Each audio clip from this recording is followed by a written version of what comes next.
Hello, Paranormal M viewers. I absolutely love what I do. It's such a pleasure to be here sharing these paranormal experiences with you. Thank you so much for sending in so many of your own stories. Don't forget to subscribe and turn on notifications so you can be among the first to comment.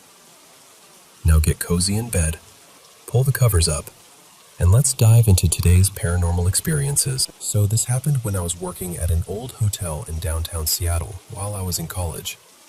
I was a valet and bellman, and the place had this mix of elegance and age that made it memorable. It was one of those historic hotels where famous people would check in now and then, but it also had a reputation. Staff used to swap stories about strange things happening there, hearing voices downstairs, feeling someone brush past them when nobody was around, that kind of thing. The top floor of the hotel was the 6th floor, and it was mostly used for events. There was a kitchen up there, a couple of big banquet rooms, and a few guest rooms that hardly anyone ever stayed in. One night, I was working the evening shift, getting close to the end of the night and trying to finish up my closing tasks before the overnight guy came in. I was standing at the concierge desk, sorting through valet slips and checking them against the nightly log when the phone rang. I picked it up and said, "Concierge desk, this is Nate. How can I help you?" The guest on the other end sounded tired. They said, "Hi, we're in room 505, and we were wondering how much longer the party upstairs is supposed to go on. It's pretty loud, and we're trying to get some sleep." That immediately caught me off guard, because there weren't supposed to be any events happening that night. Still, I figured maybe a few guests had wandered up there. One of the banquet rooms opened onto a rooftop patio, and people sometimes like to sneak up for the view, have a drink, and hang out a little longer than they should. So I told them, "I'll go check it out right now." I got in the elevator and headed up to the 6th floor. The second the doors opened, I could hear it all. Voices, laughter, glasses clinking together, and a piano playing, clear as day. It sounded like a full gathering, dozens of people, easy. There was one banquet room up there with an old piano inside, so it all seemed to line up. The strange part was that when I walked over to the double doors and tried to open them, they were locked. I knocked, expecting someone to answer, or at least for the noise to shift a little, but nothing happened. The sound kept going, like a full party was happening just on the other side. At that point, I was more confused than anything, so I went back downstairs to grab a master key. It only took a few minutes, really. I came right back up, but this time, when the elevator opened, the whole floor was silent. Completely silent. No voices, no laughter, no clinking glasses, no piano, nothing. I walked straight to the banquet room, unlocked the doors, and opened them up. The room was empty. Not just mostly empty, completely empty. And that's what got me. There's no way that what sounded like 50 people could have packed up and disappeared that fast. There was only one elevator, and it was small. Even if everyone had decided to leave the exact second I went downstairs, there just wasn't enough time for that many people to get out without me seeing or hearing at least some of it. I just stood there, staring into this silent, empty room, trying to make sense of it. To this day, I can't really explain it. Maybe it was some kind of leftover energy, like an echo of something that had happened there years before. I don't know. I'd heard plenty of ghost stories from other employees and guests, but that was the only thing that ever happened to me personally. And honestly, that was enough.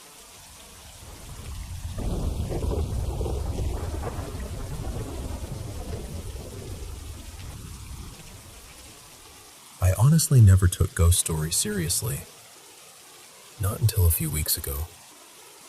I live alone in this old studio apartment in the city. It's nothing fancy. The floors creak, the pipes groan, and the walls are so thin I can practically hear my neighbors sneeze. But the rent is cheap, and these days, that's reason enough to stay anywhere. At first, it was little things. The kind of stuff you brush off because you don't want to sound dramatic. My keys would end up somewhere I swore I didn't leave them. I'd hear water dripping in the bathroom after I knew I'd turned the faucet off. Sometimes the hallway outside my bedroom would feel freezing cold, even when the heater was running nonstop. I kept telling myself it was just an old apartment being old. But then I started hearing footsteps. The first time was about 3 weeks ago. I was half asleep when I heard these soft steps moving across the living room. Clear as day. I sat straight up in bed, heart pounding, convinced somebody had gotten inside.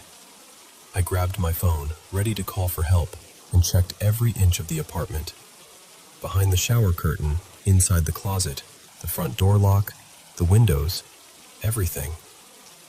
There was nothing. No one. So I told myself it had to be the neighbor upstairs, even though it was almost 2 a.m. A couple nights later, it happened again. Only this time, the footsteps didn't stop in the living room. I heard them come all the way down the short hall and stop right beside my bed. I didn't move. I didn't even breathe. I just lay there with my eyes shut, completely frozen. And I swear, it felt like someone was standing there, looking at me. The room went cold. Not just chilly, cold in that deep, awful way that makes your chest feel tight. When I finally forced myself to open my eyes, no one was there. But my bedroom door was closed. I always sleep with it open. After that, things got worse fast. One morning I walked into the kitchen and every cabinet door was hanging open. Another night, the shower turned on by itself while I was making dinner. I had maintenance come by, and of course, they couldn't find anything wrong. They shrugged it off like old pipes, bad pressure, normal building issues. Then a few days ago, I came home from the store and found a single wet footprint on the bathroom tile. Just one. And it definitely wasn't mine. It was smaller, way smaller, like it belonged to a kid. That's when I finally asked the woman who lives across the hall if anything bad had ever happened in my apartment. She got quiet right away. Then she told me there used to be a girl living there back in the late 80s. Her name was Mara, or maybe Myra, something close to that. She kept mostly to herself, and people in the building said she was struggling with a lot. One day, after no one had seen her for several days, they found her in the bathtub. What really got to me, though, was what my neighbor said next. She told me that before Mara died, she used to complain all the time about hearing footsteps in the apartment at night. Footsteps when no one was there. Last night was the breaking point. I don't know how long I stayed like that. It felt like forever. Finally, I reached over and switched on the lamp. The sound stopped instantly. The closet door was cracked open a few inches. I always keep it pushed shut, even though the latch doesn't work right. This morning, nothing was missing, but all my clothes were shoved over to one side, bunched together like someone had gone through every piece. So now I'm sitting in a cafe telling you this because I really don't want to go back there. My coworker says I should set up a camera, and maybe she's right. But the truth is, I'm terrified of what I might catch on it. I'm stuck in that lease for 8 more months, and there's no way I can afford to leave. Tonight I'll probably sleep with every light on in the apartment. But deep down, I don't think that's going to make any difference at all.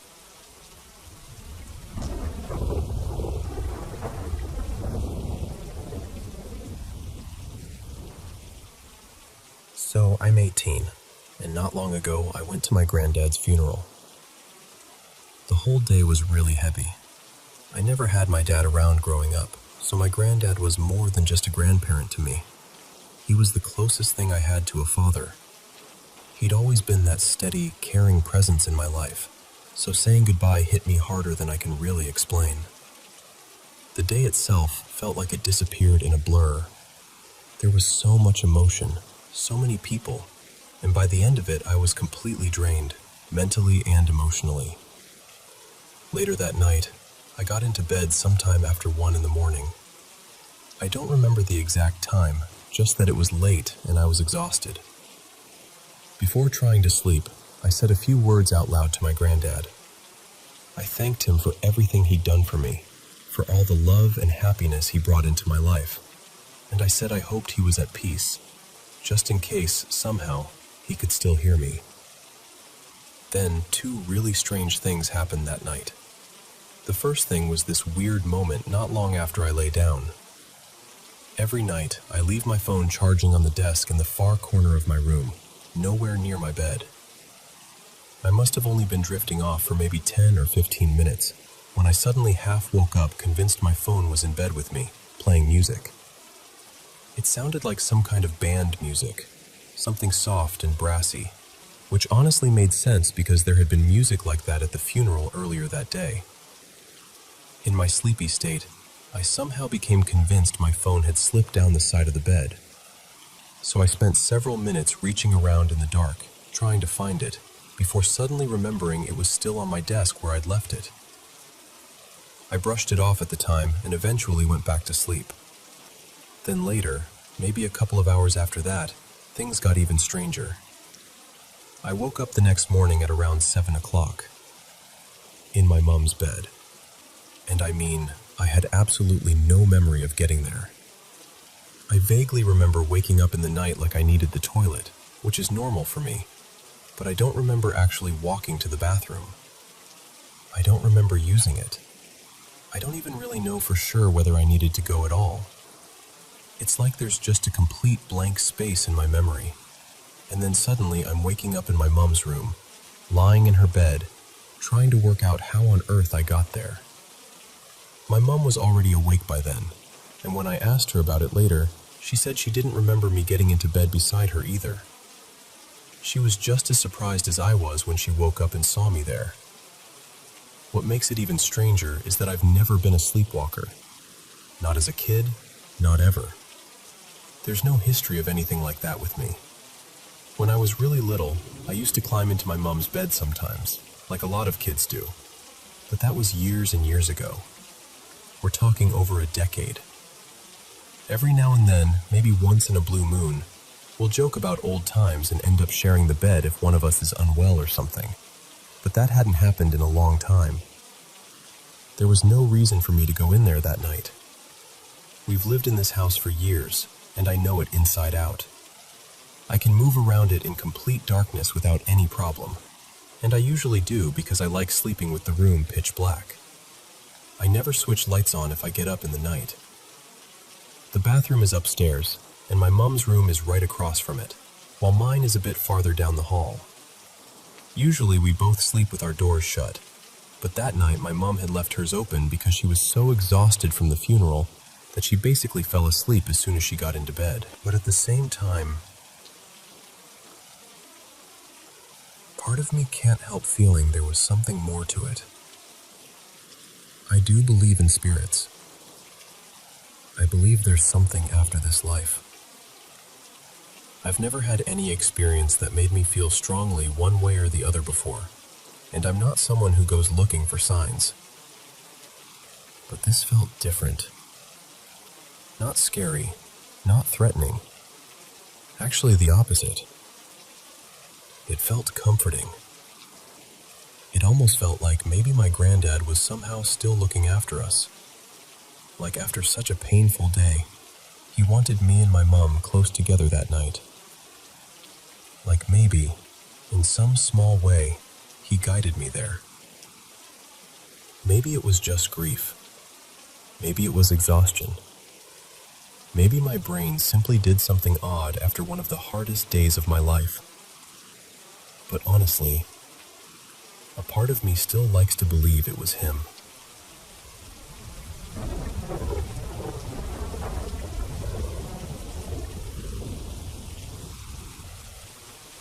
This happened more than 20 years ago, when I was about 8 months pregnant with my son Mason. I had just gotten home from work and I was alone in the house. I went upstairs like I normally would, and all of a sudden, I felt this presence behind me. You know that instant, icy feeling that makes every hair on your body stand up? It was exactly that. I froze. For a second, I didn't even want to turn around, because something in me already knew I wasn't going to like what I saw. But I finally looked over my shoulder, and standing there was this unbelievably tall, shadow-like figure. I still don't know how else to describe it. It was just huge and dark and wrong. The second I saw it, panic completely took over. My bedroom was only a few steps away, and I ran straight into it and slammed the door. I pressed my back against it like that was somehow going to protect me. In that moment, I really believed if I just held that door shut, whatever I'd seen couldn't get to me. I stayed there for what felt like forever, too scared to move. When I finally came out, it was gone. But ever since that day, I've never been able to shake the feeling tied to that part of the house. Every single time I walk past the hall closet at the top of the stairs, right near where it happened, that same fear comes back. It's so strong that I won't over that closet myself, and I don't even like being in the house when someone else opens it. There have been other strange things over the years too. I've seen what looked like a small child walking past out of the corner of my eye, and for a split second, I thought it was my son, only to realize he was somewhere else in the house the whole time. That was unsettling, but it didn't feel threatening. Another time, I heard what sounded like an older man grunting, like the kind of noise someone makes when they're trying to stand up from a chair. No elderly man has ever lived in this house, so again, it was strange, but not terrifying. The one experience that really stands out to me as possibly connected happened when Mason was around 10 years old. He came home from school one afternoon and went straight to his room to play video games. A little while later, he called me in absolute hysterics. He was crying so hard he could barely get the words out, and he kept saying there was a huge black bird in his room. I rushed home, and he was still beside himself when I got there. I asked him where the bird was, and he told me it had flown into his bedroom closet, so he slammed the closet door shut. What always stuck with me is that if you were to knock out the back wall of his bedroom closet, it would line up almost exactly with that upstairs hall closet that has always terrified me. So there I was, trying to be practical, holding a butterfly net, and fully expecting to find some trapped bird flapping around in there. I opened the closet door, and there was nothing. Nothing at all. I poked through everything with the net, thinking maybe it was hiding. Still nothing. He didn't even have that much in there. Just a few clothes, a couple of games, some random stuff. I took everything out carefully, piece by piece, and there was no sign of any bird. No feathers, no mess, no sound, nothing. Looking back, there's one more thing that feels important. When he was a baby, maybe around a year and a half old, he used to wake up in the middle of the night, screaming. I mean, absolutely hysterical. He'd stand up in his crib, staring into one specific corner of his room, crying like he was seeing something that terrified him. I would go in, pick him up, rock him, try everything to calm him down, but nothing worked as long as we stayed in that room. He would not stop staring at that corner. The only thing that ever helped was taking him downstairs and putting him back to sleep there while I stayed nearby. So yes, I've had a lot of odd things happen in that house, but that tall shadow and whatever my son saw have always felt different. Those are the moments that have stayed with me. And to this day, I still can't explain why that upstairs closet, and maybe even that whole area around it, feels so deeply tied to whatever was there.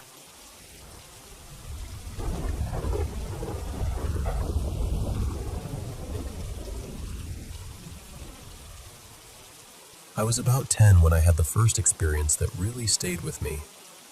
I saw what I can only describe as a jinn, though I still don't know whether it was meant to be harmless or something darker.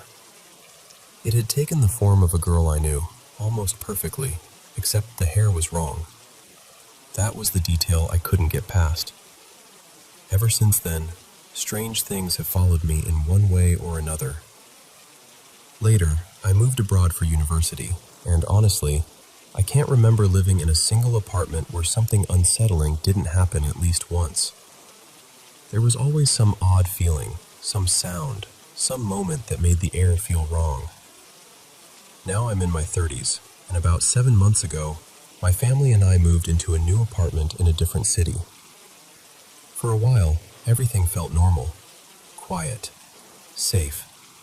I actually thought maybe, for once, nothing would happen. But then, just like always, before I'd even been there a full year, it started again. Sometimes I wonder if these things somehow find me, or if they only begin to notice me after I've been somewhere long enough. I don't know. It's a strange thought, but after so many years, it's hard not to wonder. What happened last night shook me more than anything before, because I've never had one actually speak to me. I've heard the usual things over the years: muffled noises, strange cries, sounds that seem to come out of nowhere, like through a phone or buried inside music, but never a clear voice directed at me. I'd been up late watching television until around 2 in the morning. My spouse and our baby were asleep in the bedroom. It's a one-bedroom place, and for the past few nights I'd been sleeping on the couch in the living room because my spouse snores and the bed just isn't comfortable for all three of us. Usually it's the other way around, but I really needed a decent night of sleep.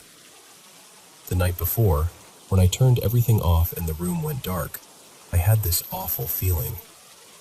You know that heavy, uneasy sense that something is there with you in the dark? I tried to brush it off. I told myself it was probably just because I was sleeping in a different spot than usual, going from the bedroom to the living room. Still, the feeling was intense enough that the next night, the moment I switched off the TV, I caught myself thinking, I really hope I don't feel that again. Usually, if I ever sense something strange, it passes. It's there for a night or a moment, and then it's gone. It doesn't stay. But this time, right after that thought crossed my mind, I heard a voice from just behind my head, maybe 2 feet away. I was lying on the couch, and it sounded close, far too close. The voice was rough, low, and unnatural, raspy in a way that made my whole body go cold. I couldn't make out what it said, and at first I didn't immediately think of anything paranormal. I thought maybe my spouse had come into the room and said something I didn't catch. So I answered the way anyone would. I said, "What?" And then it replied. Same voice, same horrible, gravelly sound. That was the exact moment I knew something was wrong, and on top of that, they weren't even feeling well that night. Pranking me would have been the last thing on their mind. So then I was left with the reality of it. It was 2 in the morning. The apartment was completely quiet. The voice had come from directly behind me, clear as day. And what frightens me most is that it responded. I spoke, and it answered back. That means there was an exchange, however brief. A conversation, if you can even call it that. I still have no idea what it said. I only caught the beginning of one word, something that sounded like it started with an N. That's the part I can't shake.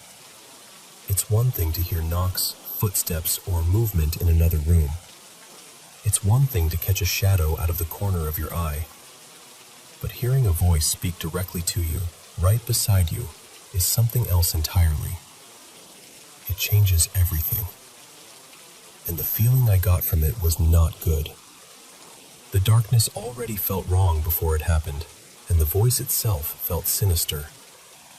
That's why, in my mind, I keep calling it a demon, even though I know jinn can be good or bad, just like people can.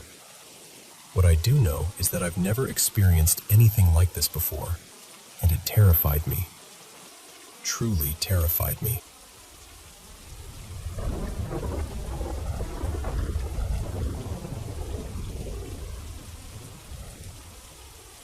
So, let me tell you this the way it happened. A little before Christmas in 2023, I met my fiance's mom for the first time. It wasn't a long visit, nothing dramatic on the surface, but I could feel pretty quickly that she didn't warm up to me. And apparently I was right, because as soon as the night was over, she told my fiance she didn't like me. At the time, I figured it was just one of those awkward family things. I didn't think much of it. But then, not long after that, everything kind of spiraled. In the early hours of New Year's Eve, around 2 in the morning, I was driving home from work when I got hit in a crash that very easily could have killed me. Another driver ran a red light at full speed. Later, I found out he'd been trying to get his girlfriend to the hospital after stabbing her during some drug-fueled episode. It was chaos. The impact knocked me out cold. When I came to, the very first thing I saw was a hand reaching into my car, trying to pull open the passenger door. What stuck with me was the tattoo on it, an upside-down pentacle on the back of the hand. Then I looked up and saw this woman covered in blood. The second she realized I was awake, she started screaming at me through the shattered window, saying, "You killed my baby!" Over and over, just absolutely losing it, until the police got there. And one detail that still bothers me is that I had been on the phone with my fiancé when the crash happened. The call cut off in the wreck, obviously, but she heard enough to know something was terribly wrong. I ended up in the hospital and got released the next morning. Somehow, the only major lasting injury turned out to be a traumatic brain injury. My ears rang constantly for weeks after that. It took a long time before I felt anything close to normal again. And honestly, I still deal with depression that started after the injury. Now, the reason this whole thing feels heavier than just a terrible accident is because over the last year or so, more pieces of the bigger picture started falling into place. My fiance's mother comes from a family with deep roots in Louisiana, just outside New Orleans. Her family history is tied to slavery, generational trauma, all of that. A lot of relatives still live in the same area where that history happened. There's also a long family association with folk spirituality and occult practices. Her mom has never come right out and said she practices anything herself, but she's always had this quiet fascination with that world and refuses to talk openly about it. She's also not a stable person, and that part matters. She was abusive to my fiancé growing up. At one point, she even broke her nose and claimed it was because she heard demons speaking through her. That kind of thing wasn't isolated. It got so bad that my fiancé's father eventually left, even though he still helped support the household from a distance. So when I learned that, right after my call dropped during the crash, her mother walked into my fiancé's room at 2 in the morning just to ask how I was doing, it landed strangely. My fiancé, panicked and half in shock, told her she thought I'd just been in a serious accident. And her mother basically said that was unfortunate, that she'd pray for her, not for me, and then just walked out. That stuck with me. And then there's the part I still can't explain. Ever since that crash, whenever I see an upside-down pentacle, whether it's on jewelry, a shirt, or even in some random image, my ears start ringing intensely. Not just mildly. Bad enough that I have to look away or leave. And what's strange is I don't even feel emotional when I see it. I'm not panicking. I'm not spiraling. It's just a symbol to me. But my body reacts instantly. There's a cafe near my job where one of the baristas wears that exact symbol on a necklace all the time. If I spot him through the window, I just turn around and leave. The ringing is that severe. So that's really why all of this has stayed with me. It's not just the accident itself. It's the timing, the hostility, the family history, the eerie little details, and the way my body still reacts to that symbol like it remembers something I can't fully process. And I guess the question I keep circling back to is this. Did Mara's mother put some kind of curse on me? I know that probably sounds wild, and maybe there's a logical explanation for all of it. Maybe it's trauma. Maybe it's my brain attaching meaning to the first thing I saw when I woke up after nearly dying. But I can't shake the feeling that something about all of this is off. The atmosphere around it has just never felt right.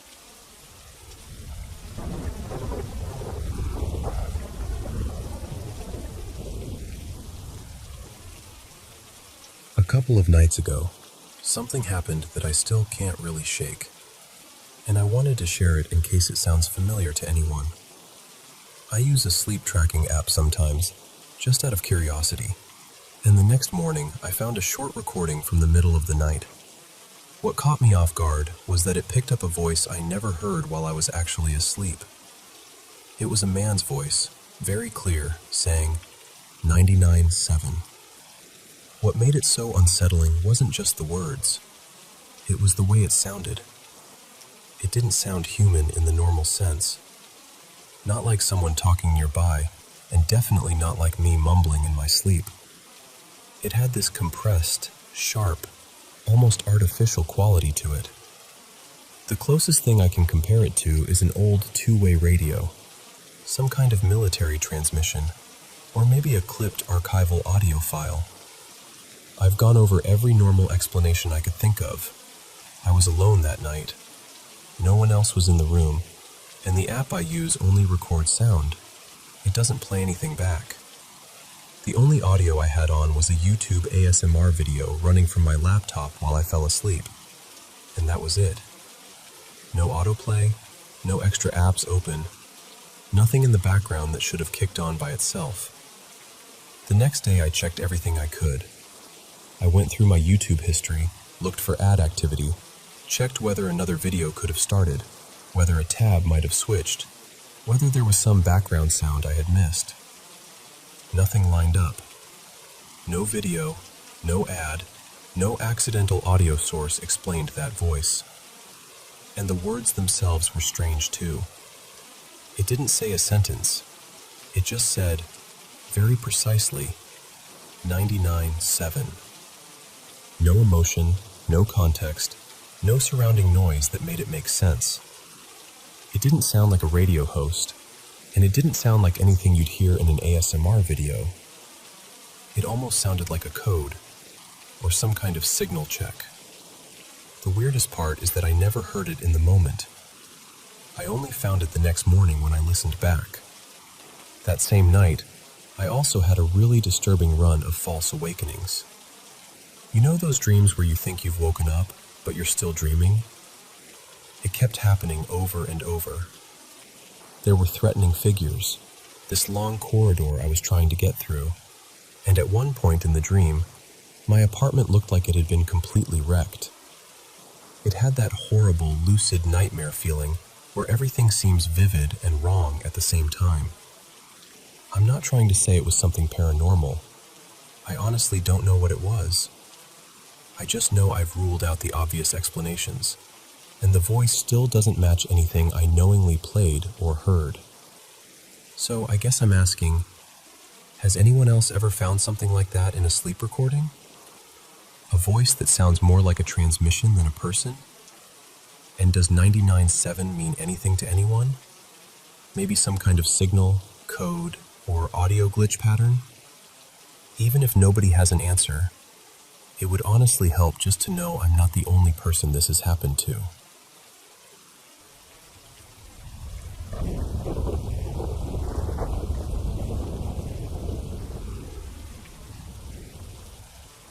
So here's the thing. I'm 23, still living at my parents' place while I commute to school, and I've never been the kind of person to jump straight to ghosts or demons or whatever. I grew up Jewish, and that part of my life means a lot to me. The traditions, the history, the way I was taught to think through things carefully, it all shaped me. So whenever something strange happens, my first instinct is always to find the practical explanation. I'm usually pretty good at that. But this has been harder to file away neatly. The first time anything started feeling off was back during the 2020-2021 school year, when I was finishing high school remotely. My older brother had recently moved out, and I took over his old room as my little setup for online classes. I had my laptop, 2 monitors, headphones on all the time, way too many tabs open, just absolute chaos. I've had terrible attention issues for as long as I can remember, so I was constantly overstimulated, constantly half-focused, and honestly sometimes I couldn't tell whether a sound came through my headset or from somewhere in the house. A couple months into that year, I started hearing knocking. Not loud pounding or anything dramatic, just a quick knock-knock on the wooden frame of the doorway. Enough to make me look up and say, "Yeah?" or get up and open the door. And every time, there'd be nobody there. Sometimes the hallway would be empty. A few times, I knew for a fact I was the only person home. At first, I brushed it off. The house was older, built in the late 50s, I think, and there was this old central vacuum hookup right by the door, plus an air vent in the same wall. So I told myself it had to be the house settling, or pipes knocking, or airflow doing something weird. That explanation made sense. It still makes sense, honestly. The only thing that bothered me was how specific the sound always felt. It always sounded like it came from the door frame itself, and it almost always happened when I had both ears covered with my headphones. It was rare, too. Maybe once every few weeks, always quick, always over before I could really test it. Then a few years passed, and in August of 2024, it started again. By then I'd moved into a finished room in my parents' basement while commuting to college. It was actually a pretty nice setup. Real walls, door, lamps, overhead light, everything. Not some unfinished storage corner. Around that same time, I had this dream that really got under my skin. And I know how that sounds. I hate using a dream as evidence for anything, because dreams are slippery. They mutate the second you wake up. But this one stuck with me in a way I can't really explain. I woke up abruptly because my dad accidentally triggered the house alarm early in the morning, and I wrote down what I remembered right away. Even now, I don't fully trust the details I wrote, but I trust the feeling it left behind. The feeling was awful, deeply personal. Not like I'd had a nightmare about monsters or being chased, but like something had reached directly into the center of how I understand faith, tradition, God, all of it, and told me I had it wrong. Not Judaism itself, exactly. More like my place inside it, my understanding, my relationship to it. Like I'd been singled out somehow. That was the part that shook me. Not the dream itself, the feeling after. And right around then, the knocking came back. Then in February of 2025, something else happened. In this one, I actually do think I can explain. At least, mostly. I'd started using weed pens at night. Not in a healthy way, if I'm being honest. I was stressed, disappointed in myself, feeling stuck, and it turned into a bad coping habit pretty fast. After a few weeks of that, I started hearing whispering at night.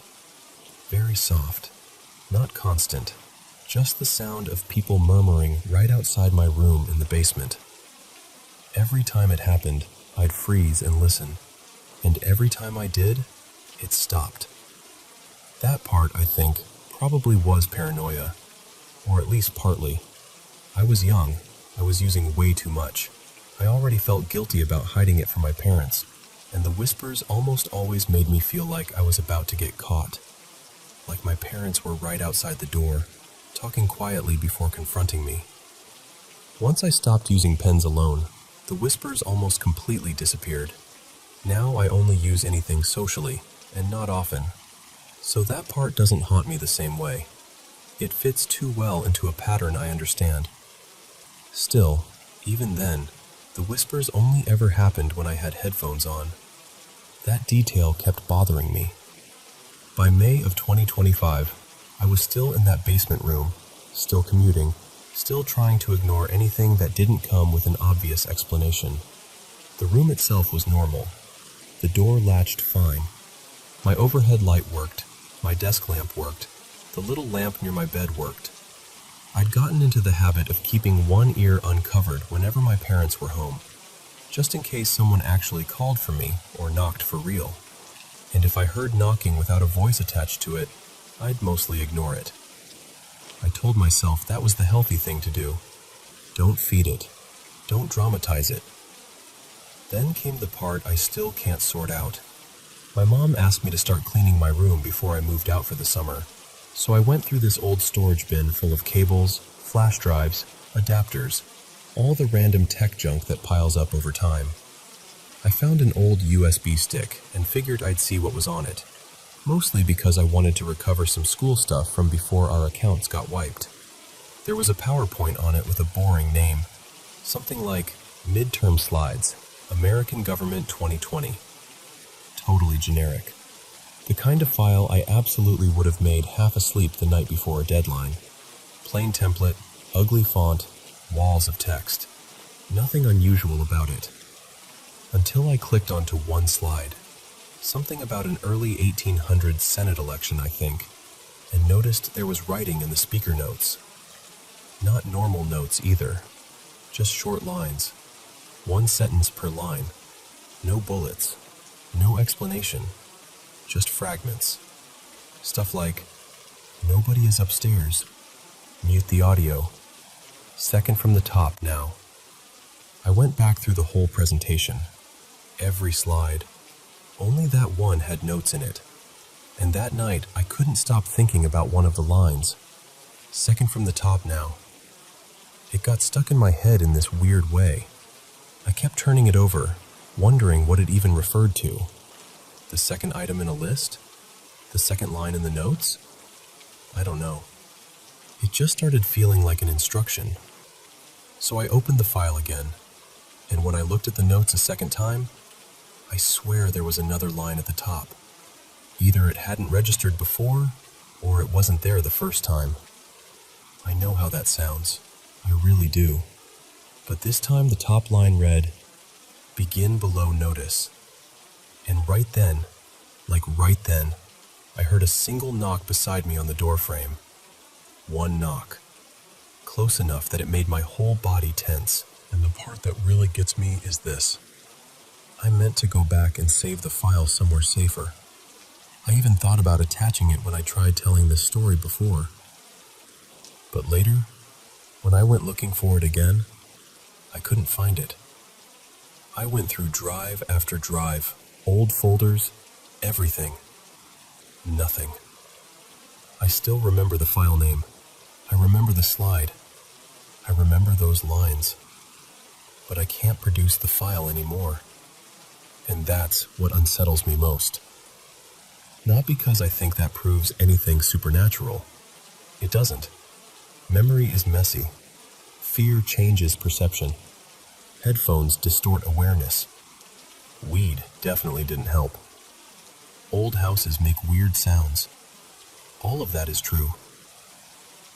But there's still this part of me that keeps wondering whether I've been brushing something off for too long. Whether I've spent years reducing everything to noise and coincidence because that's what makes me feel safe. And now I don't know whether that instinct is helping me stay grounded or keeping me from seeing something I'm supposed to pay attention to. That's the part I can't make peace with. I don't know if I need to make it stop, or if I even can.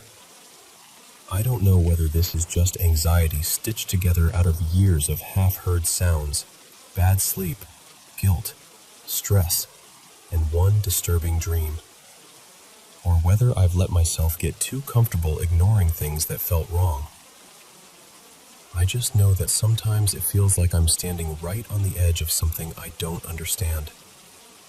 And what scares me is not knowing whether the smart thing is to keep dismissing it, or to finally stop pretending it's nothing.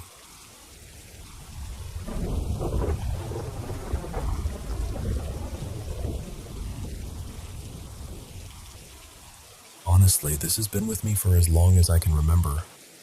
When I was little, it was more of a feeling than anything I could explain. Just this strange sense that something was there, even when I couldn't see it. As I got older, that presence became harder to ignore. And eventually, I started thinking of it as this shadow figure that would show up just enough to remind me it hadn't gone anywhere. At some point, I gave him a name, Gerard. I think I did that because naming him made him feel a little less terrifying, and a little more like this weird, intrusive presence that kept drifting in and out of my life. When I was younger, it mostly showed up in little things around the house. A cup would end up knocked over. My pets would refuse to go near certain corners. I'd find marks on the bathroom mirror after a shower, even when no one else had been home. Back then, I didn't really know what to do with any of it. I just knew it felt real. I think I was about 13 when I first actually started seeing him. We were living in an apartment then, and there was this narrow hallway that connected the bedroom area to the living room and the front door. I'd be walking back and forth getting ready or grabbing something, glance to the side, and there he'd be. A tall, dark figure just standing there. You know that moment when your brain doesn't process it right away, and then suddenly it hits you and you look back? That was always how it happened. And every single time, he'd be gone the second I looked again. I told my dad once, and he brushed it off, saying maybe some random guy had wandered in. That definitely did not help. Then when I was 15, I had one of the clearest experiences I've ever had with him. He walked into my room, plain as day, and just stood there for a few seconds. Calm, still, watching. Then he turned, stepped into the hallway, and disappeared. No footsteps, no door, no sound at all. I remember calling my best friend immediately. She lived only a few minutes away, and I was panicking, telling her he had just been standing there looking at me, and then walked out of sight like it was nothing. What always got to me most wasn't even when he stood in a room. It was when he'd lean his head around a doorway, like he was checking to see if I noticed him. That always felt like his way of saying, "I'm still here." And even though I never got the feeling he was evil, it scared me every time. Eventually, I got so used to it that I started talking back. I'd say, "Quit scaring me. Seriously, enough already." It sounds ridiculous, but after a while it felt less like I was dealing with something malicious and more like I was dealing with something curious, or confused maybe. Still unsettling, just not hateful. As I got older, I started reading more about shadow people, trying to make sense of any of it. But the truth is, I still don't know what he is. I don't know why he attached himself to me, or why it seems like he's been around since I was a little girl. My parents always knew weird things happened, but they're very traditional and religious, so trying to have a real conversation with them about it never really went anywhere. What's strange is that, even now, I don't believe this thing is harmful. Startling, yes. Annoying, absolutely. But not harmful. It's almost like he just wants to be noticed. Like he wants me to know he's there, and that's it. That's probably why I've never seriously tried to get rid of him. It's hard to explain, but it's like living with something odd in the background for so long that it becomes part of your normal. Not welcome exactly, just familiar.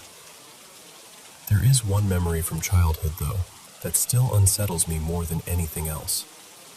I was about 5, and my grandmother was living with us at the time. We shared a room with 2 separate beds. One night I was trying to fall asleep when I felt something near me on the bed. I looked over and saw my pink stuffed rabbit, about the size of one of those big toy store plushies, moving toward me. Not falling, not shifting, moving, crawling almost. I froze. I couldn't even scream. And then my grandmother suddenly sat up, grabbed it without a word, looked at me, and threw it into the closet. The next day, she packed it away into a storage box. After that, she started playing a Spanish Christian radio station softly through the night while we slept. She never explained why. Years later, when I brought that night up to her as a teenager, she clearly remembered enough to not want to talk about it. She just shut down the conversation. My grandmother passed away a few years ago, and I still think about that moment a lot. especially because it was one of the first times I ever felt, deep down, that whatever had been around me was real.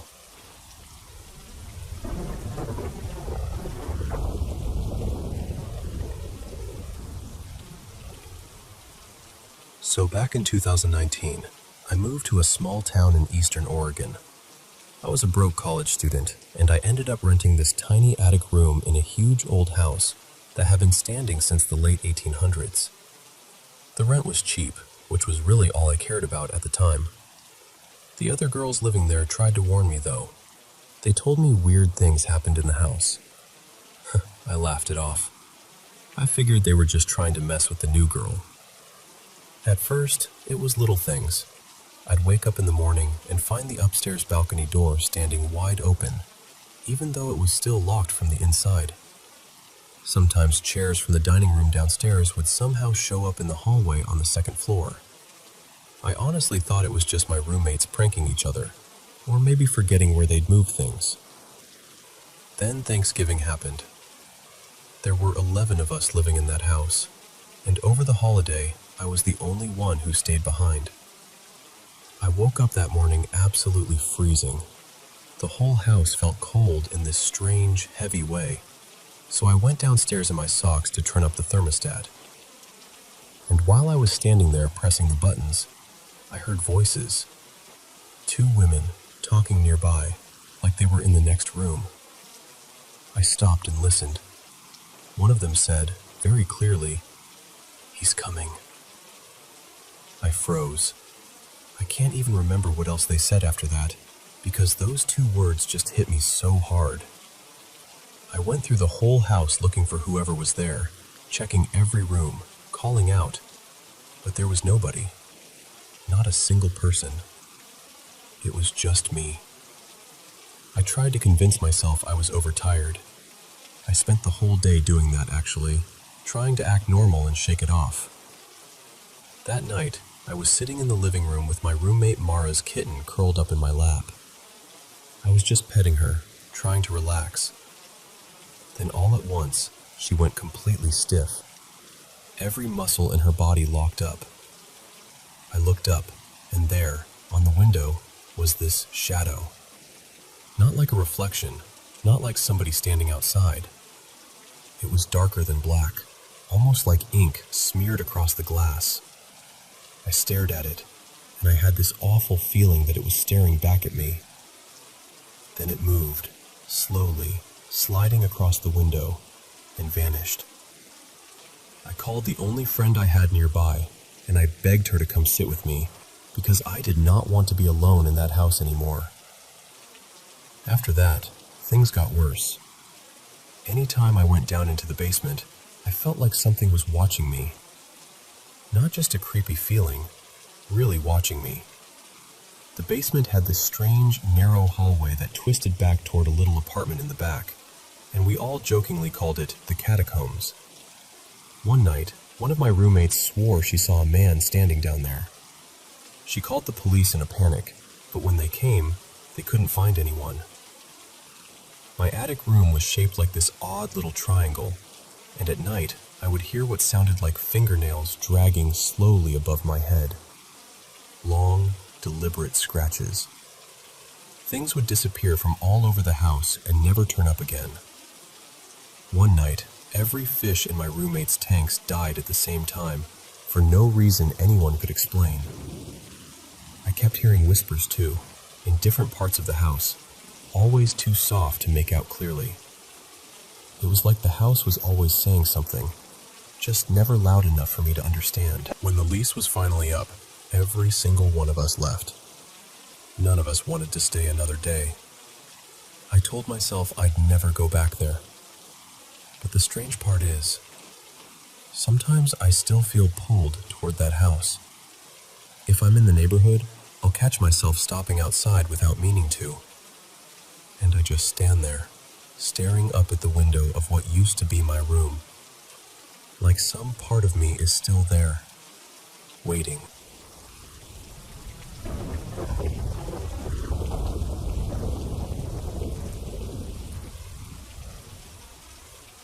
So, here's something that happened to me that I still can't fully explain. A little context first. I take the train to work every day, and when I get home, I always put my work badge and transit card in the same place on my nightstand. It's just part of my routine at this point.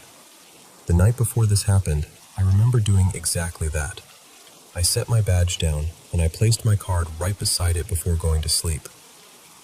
The next morning, I came home from class, planning to grab something quick to eat and then get ready for work.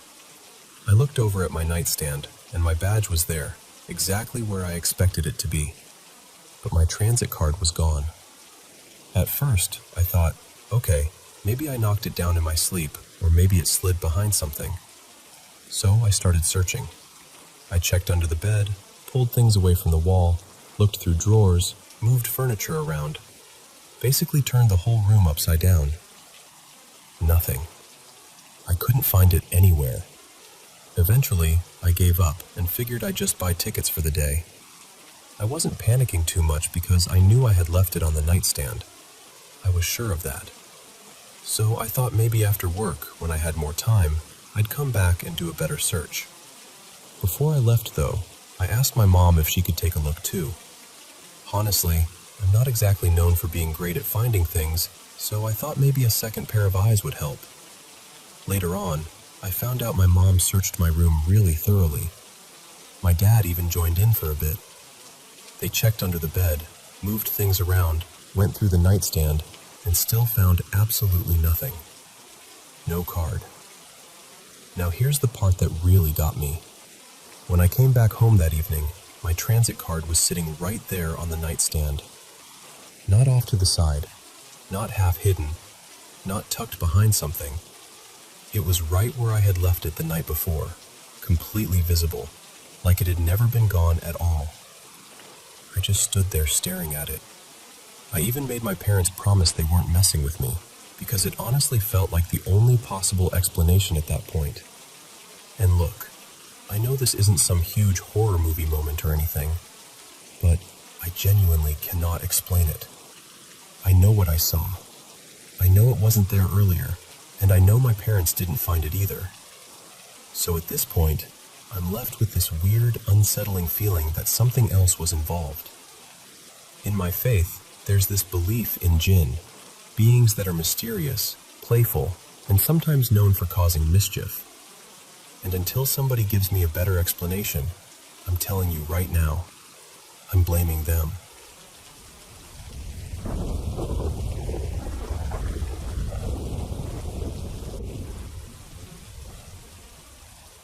I've had 3 experiences in my life that I still can't fully explain, no matter how hard I try to convince myself they were just in my head. The first one happened when I was in middle school. We were all gathered for family prayer one evening, and everyone had their eyes closed, praying seriously. I was the only restless kid in the room, of course. I'd close my eyes for a few seconds, then peek again, just being nosy and unable to sit still. At one point, while I was sitting there, I suddenly felt something scratch the back of my heel. Not lightly either. It felt like actual fingers and nails dragging across my skin. I froze. My first thought was that my brother was messing with me, trying to scare me. But when I looked up, he was sitting right in front of me with everyone else. Nobody was behind me. Nobody was even close enough. Later, I asked him if he had done anything, and he just looked confused and said, "How could I? I was in front of you the whole time." And he was right. I remember just sitting with that feeling, trying to make sense of it. And then, eventually, like kids do, I let it go and forgot about it. Nothing happened again for years. The second experience happened when I moved into a hostel for school. It was my first time living away from home, so everything already felt a little unfamiliar. One laundry day, I put my clothes in the washing machine and went back to my room, since it usually took around an hour. When I returned, the machine was barely going, like someone had stopped it. I pressed start again and left. An hour later, same thing. It still hadn't washed properly. I restarted it again, waited again, and somehow the exact same thing kept happening over and over the entire day. By that night, I was exhausted and irritated. It was around 9:30, and the hostel doors were about to be locked until morning, so I finally gave up, left my clothes there, and went to bed. That night, I woke up because my room felt unnaturally cold. It was the middle of summer, so that alone felt wrong. I pulled my blanket closer and tried to ignore it, but then I heard a voice right near me, angry, harsh, and loud. It said, "Do you remember?" Half asleep, I assumed it was my roommate asking about the laundry, so I mumbled, "Yes," without even opening my eyes. But when I did open them, there was no one there. My roommate had gone home the day before. I was alone in that room. What scared me most was how real it felt. I could actually feel the breath of that voice against my neck. After that, everything got worse. I started getting sick out of nowhere. I couldn't eat properly, couldn't sleep, had fever, vomiting, stomach issues, and this constant anxiety that wouldn't leave me alone. It became unbearable. I decided I needed to go home. But while I was packing, I got so suddenly ill that I could barely even leave the room. The next day, I forced myself to go home anyway. My mom took one look at me and refused to let me return to that hostel for weeks. And when I finally did go back, it was only with her, just to move my things out. The third experience is the most recent one, and honestly, it still gives me chills. I have PCOS, and my doctor recommended that I start walking regularly and getting some exercise. So my dad started waking me up early in the morning to walk on the terrace of our apartment building. One winter morning, around 7, we were doing our usual walk. I was still half asleep, just wandering along and staring at the fog. I slowed down and stared a little longer. Then I realized it looked like a woman standing there, holding the window. I couldn't see her face clearly, just from the neck down. I'm naturally shy, so I avoided looking too directly and told myself maybe someone had rented the place and moved in quietly. But then, after a little while, I looked again and saw something that made my stomach drop. A dark hand with long, dirty nails was stretched out from the window in this strange, stiff position. I immediately looked away. My mom always says that negative things are drawn to people who are weak or unwell, and at that time, I hadn't been feeling my best, so I didn't want to keep staring at it. I avoided looking for as long as I could, but before I went back downstairs, I glanced over one last time. That hand was still there. Same unnatural pose, same stillness. The next day, I told my mom what I'd seen. She listened quietly and then said, "No one lives there." And that was the part I couldn't stop thinking about. Because if no one was living there, then who or what was standing at that window?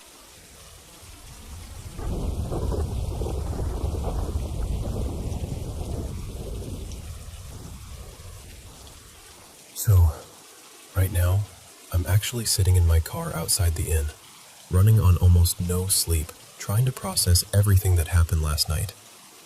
A little backstory first. My boyfriend and I both grew up in houses that always felt off. His childhood home was investigated more than once, and mine was this old colonial place that was well over 2 centuries old. So we've both always felt like we're a little more sensitive to paranormal stuff than most people. And honestly, last night really put that to the test. The second we checked into the Sadie Black room, I felt something brush past the back of my neck. At first, I tried to explain it away. I thought maybe it was the air kicking on, or maybe I was just getting in my own head because of where we were. Later that afternoon, around 4, we set up some of our ghost hunting stuff. We had the spirit box going, a small bell, and one of those light-up cat toys placed in a drawer. For a while, nothing major happened. Just a few little sounds here and there, like the doorknob giving a tiny jiggle and the old floorboards creaking. We kept telling ourselves it was probably just other guests moving around and the building settling. Then, before dinner, Probably around 5:30. I was in the bathroom washing my hands when the cat ball sitting on the vanity across from me suddenly lit up and started going off on its own. I stopped and just stared at it. When it turned off, I tried everything I could think of to recreate it. I tapped the counter, walked around it, even bounced a little to see if vibration would trigger it. Nothing. It stayed completely still. Later, during the basement tour, we found out that exact spot was supposedly tied to someone named Jonah, which made the whole thing feel a lot stranger. And that was really when the night started to shift. After dinner and the tour, we came back to the room, opened a bottle of wine, and tried the equipment again. Still, not much that felt like solid evidence. Eventually, we started getting ready for bed, and out of nowhere I caught this really distinct smell of perfume. At the same time, the cat ball on the floor started flashing, and the bell that had been quiet all evening suddenly rang. That was enough to seriously rattle me. My boyfriend, who was exhausted and way less reactive than I was, basically told me to calm down, close my eyes, and go to sleep. Around 11:30, he was fully asleep and snoring, and I had my head under the covers trying to ignore everything. That's when I started hearing this dragging sound above us, like something heavy being pulled across the floor in the attic and then set down. Not long after that, I heard footsteps out in the hallway. I woke him up, told him what I heard, and he just mumbled that I needed to go back to sleep. After things went quiet for a bit, I finally did. Then around 12:30, after maybe 15 or 20 minutes of sleep, I woke up again to that same perfume smell. I looked over, and the cat ball was going off over and over. At that point, I needed to use the bathroom, but I was genuinely scared to get out of bed. I finally forced myself up a little after 1. What made it worse was that I didn't feel like I understood whatever was in that room. My boyfriend had experienced way more intense things growing up, but for me, this felt unfamiliar, and that somehow made it scarier. The weirdest part was that when I walked right past the cat ball, it didn't react at all. Sometime around 3 in the morning, while I was finally asleep, he had his own experience. He told me he heard 6 hard knocks at the door, one after another, and then it sounded like someone rushed the door, like they were trying to push their way in. He said the doorknob started turning hard, like somebody was actually trying to open it, even though the door was locked. He just stayed there frozen, trying not to panic, and didn't wake me because he knew I'd completely lose it. Eventually that stopped. But then, he said the bed jerked in one clean motion and shook hard enough that there was no brushing it off. By around 3:35, the footsteps and the sounds at the door were still happening off and on. I woke up again, already panicking about the footsteps, and that's when he finally told me what had happened while I was asleep. And somehow, he was way calmer about it than I was. By 4, I was done, completely done. The knocks, the bed shaking, all of it felt wrong to me. Not playful, not harmless, just heavy and aggressive. I told him I didn't care if he was annoyed or tired. I was leaving the room. I wasn't about to stay in there waiting to see someone sitting at the edge of the bed. So now it's almost 8 in the morning. He's asleep in the passenger seat next to me, and I'm sitting here writing this, completely drained, trying to make sense of the most unsettling night I've had in a long time. That was my night at the Farnham Inn.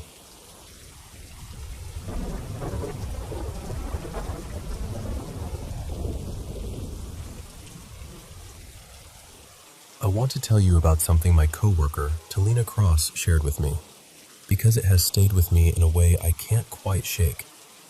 It carries that same quiet feeling of the unexplainable, but this one ended with a kind of peace. Talina lost her mother to cancer in September 2025, and ever since then, grief had been moving through her life in waves. She told me she'd dreamed of her mother a few times after the funeral, but those dreams always slipped away by morning. Then, on January 9th, 2026, something happened that felt completely different. Not just like a dream, but like a visit. She said it started in a place that felt so ordinary, so real. In the dream, everyone was gathered near a service station after church, the kind of place where people linger, talk, laugh, and catch up before heading home. Her younger sister was there too, standing with a few friends. Then her sister looked across the road, spotted her, and waved her over. "Cece," she called. And then she said something that instantly changed the whole feeling of the moment. "Nanku umama ofuna okuteta nawe." "Here's Mom, she wants to speak with you." That stopped her in her tracks. What made it feel even more real was how familiar it was. When her mother was alive, she used to call Talina's younger sister and then ask to speak to Talina through her phone. It was such a normal family habit that, in the dream, Talina didn't question it right away. She just walked over, took the phone, and held it to her ear. And then there was silence. A long, heavy silence. She told me you can't really explain what that feels like, waiting for the voice of someone you know you're not supposed to hear anymore. Finally, she spoke first. "Hello, Mommy," she said softly, using the name she always called her mother. Nothing. Then she tried again, stretching it out the way she would when teasing her. "Mommy." Still silence, but she said it didn't feel empty. It felt like her mother was there, listening, almost waiting, as if she wanted to see whether Talina was frightened or whether she was ready.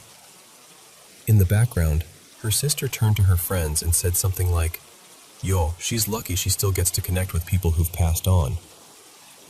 That struck Talina too, because in her family she's always been seen as someone especially sensitive to things like this.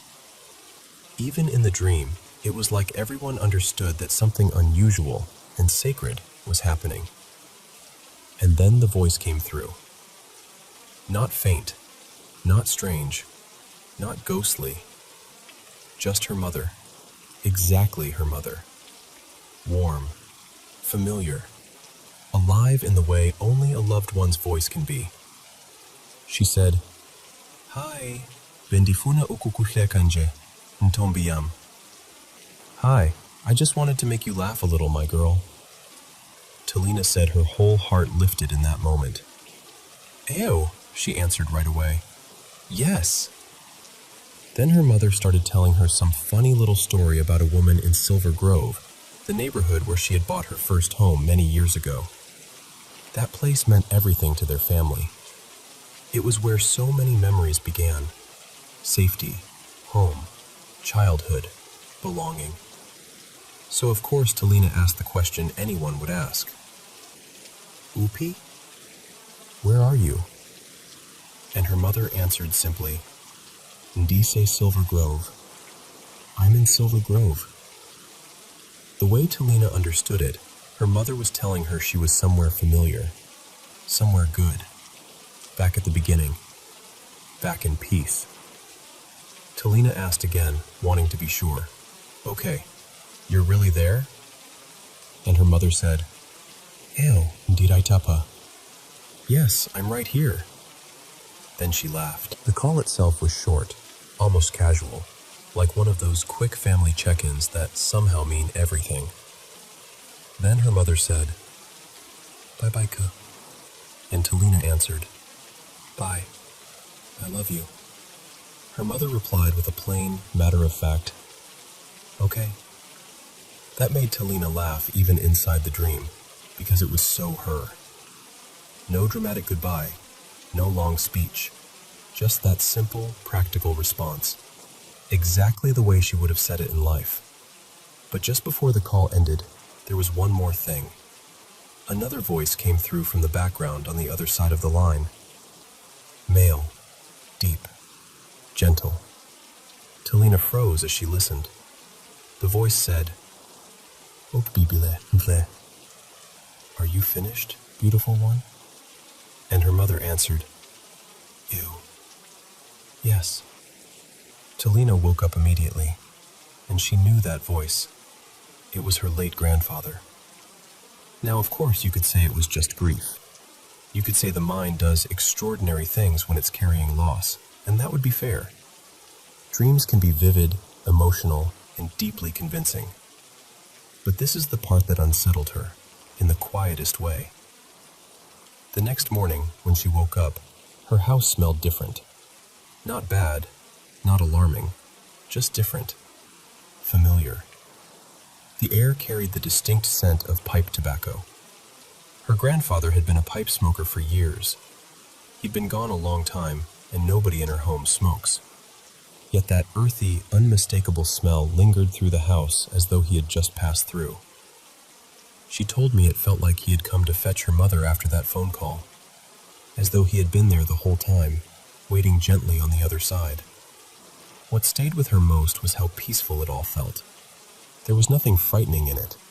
No chaos, no sense of intrusion, just comfort, just love. Just this brief, tender sense that the people we lose may not be as far away as we think. And honestly, when she told me the story, that was the feeling I was left with too.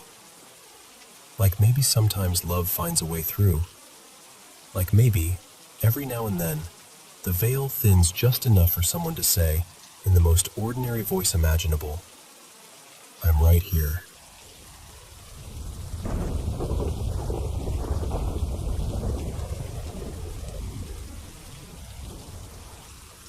So, I want to tell you about the house I grew up in, because honestly, even now, I still can't explain some of the things that happened there.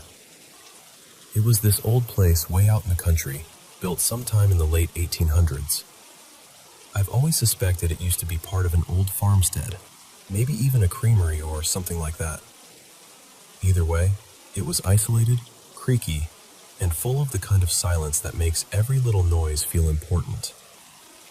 If you count the basement and the attic, the house had 4 levels.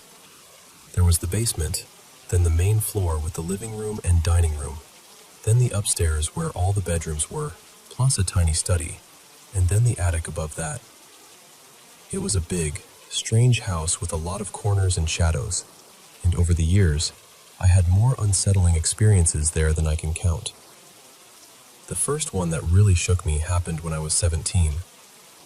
My parents had gone out for the evening, my 2 brothers were somewhere downstairs, and I was upstairs in the study. At some point, I needed to head down, and to get to the staircase, I had to pass my parents' bedroom, which sat right at the top of the landing. Their bedroom door was shut. I remember stepping onto the first stair, and right then I heard it, a woman's voice, low and urgent, from inside that room. She whispered, "Help me." Not loud, not dramatic, just scared, desperate. I froze for half a second, then turned around and shoved the bedroom door open, fully expecting one of my brothers to be in there trying to mess with me. But the room was empty. No one was there. That moment stayed with me, but what made it even harder to brush off was what happened later, when other people started describing the same woman to me without knowing each other's stories. The first was a friend of mine, Kyle. One day he casually mentioned that he'd seen a woman in the house more than once. Not just inside either. He said he'd caught glimpses of her outside too.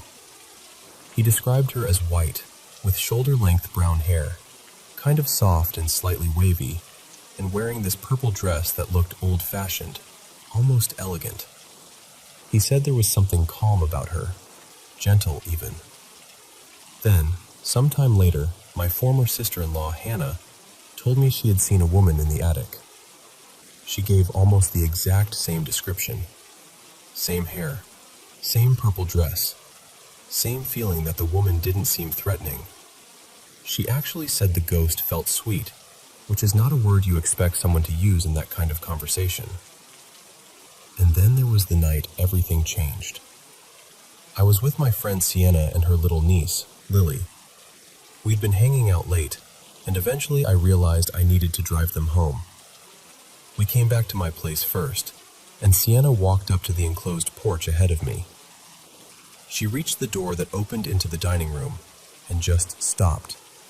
Completely froze. I remember asking her what was wrong, and when she turned around, her face had gone pale.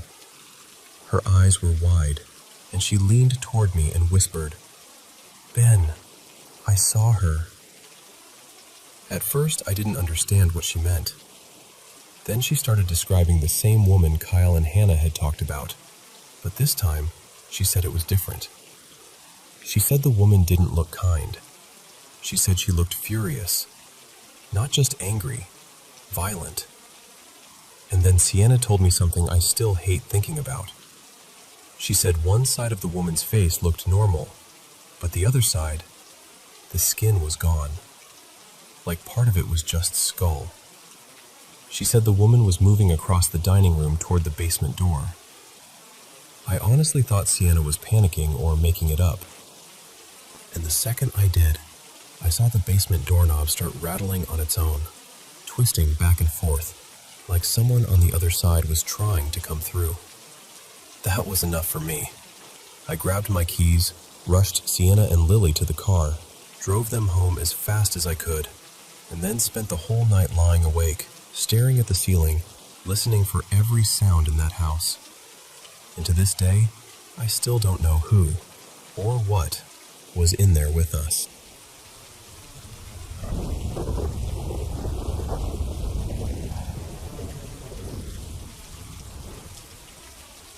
This happened quite a few years ago now, probably around 2014 or 2015, but I still think about it all the time.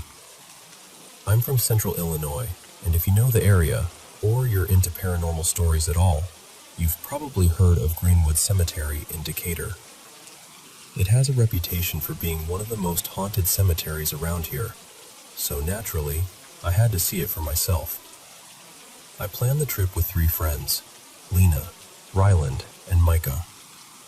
We got there that night and managed to convince the caretaker to let us in around 9:30, after promising we'd be respectful, wouldn't touch or damage anything, and would be gone before midnight. At first, we just wandered through the cemetery, taking everything in. After a while, Ryland and Micah decided they wanted to split off and look for the Greenwood bride. The spirit people say appears in the cemetery after supposedly losing her fiancé on her wedding day. Lena and I stayed together and kept walking while those two went off on their own.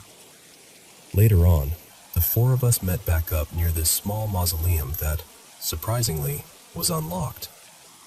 The name McCall was carved across the top, and for some reason I convinced myself there had to be some connection to some old family feud or local tragedy. Looking back, I was probably completely wrong, but at the time my imagination was running wild. Then Ryland came up with this idea that we should each go inside the mausoleum alone for 5 minutes with a voice recorder and see if we caught anything. It was tiny, just a narrow little space, maybe a few feet across and not very deep, so it felt unsettling the second you stepped inside. We all took turns. The first round didn't really give us anything, so I decided to try again. I put my phone on a small ledge, started recording, and began asking questions into the silence. There was one moment I'll never forget. I asked, "Is anyone here with me? Were you wronged?" Right after that, I heard 3 distinct taps on the wall behind me. I remember rolling my eyes because I was sure it was Micah messing with me from outside. I even said out loud, "Nice try, Micah. You're not creeping me out that easily." After that, I stopped the session and stepped back outside. A little later, we ended up walking through an older part of the cemetery where local veterans were buried, and that's when I decided to play back the recording. At first, it was just silence, exactly what I expected. But then I heard myself ask, "Were you wronged?" And right after that, there was this faint voice. It sounded like a child, barely above a whisper, saying, "They were cruel to me." I just froze.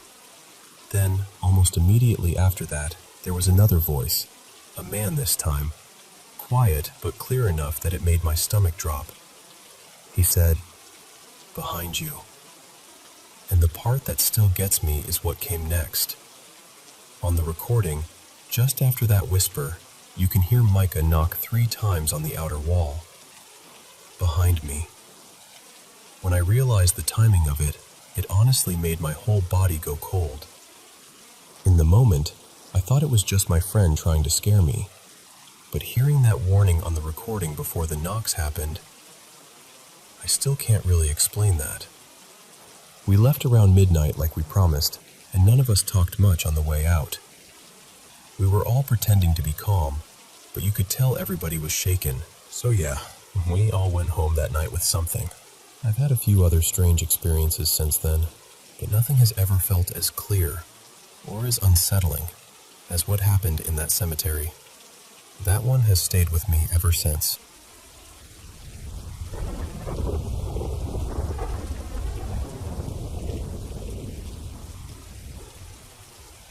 Welcome back, everyone, to the Paranormal M channel. Still having trouble falling asleep? Don't worry, I've got you. Tonight, I'm bringing you mysterious stories from around the world to help you drift off and sleep better. Make sure to drop a comment and tell me where you're watching from.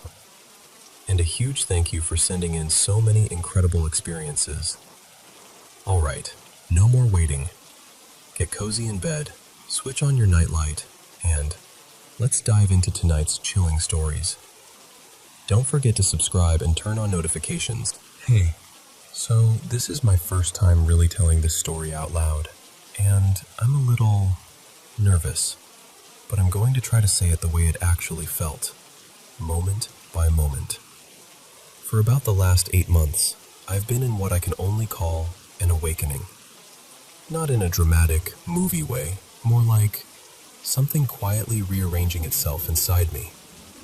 I started with basic meditation, then mindfulness. Then I fell down a research rabbit hole. The Hermetic principles became this framework I kept coming back to, and I started experimenting with different audio tracks, binaural beats, guided frequency meditations, that kind of thing. Weirdly enough, that was where I noticed the biggest shift. Like my body finally understood how to exhale. And here's the thing, I've always had a cautious curiosity about the occult. When I was younger, I'd mess around with astrology, go see a psychic once in a while, read about spirit stuff late at night. But I always kept one foot on the brakes because I was raised very Protestant. You know that voice. Don't invite trouble. Don't open doors you can't close. Then adulthood happened, and I tried to make evangelical Christianity work for me. For a while, it did. Kind of. It made me feel spiritually supervised, like I was being watched over, but by a school principal who's constantly disappointed. And as a gay man, that became unbearable. I spiraled into this cycle of shame that got dark enough that I knew I had to step away, because staying was turning into self-harm with a smile on top. But even after I stepped away, I couldn't just switch off the part of me that still felt aware. I still believed there was power in Scripture, and I still believed there were forces at play that we don't fully see. So I followed what felt like intuition. That's what led me back to meditation, specifically using sound to calm anxiety, and, honestly, to try to feel safe in my own body again. And it worked. Like, really worked. And the better my practice got, the more I noticed something else. These little coincidences that felt too targeted to be random. Not like voices in my head, more like reality nudging me. I started to think of it as guidance, gentle, consistent, benevolent. Like something saying, yes, keep going, you're on the right track. Until this week, because for the first time, I felt something in my house that didn't feel gentle at all. So, context.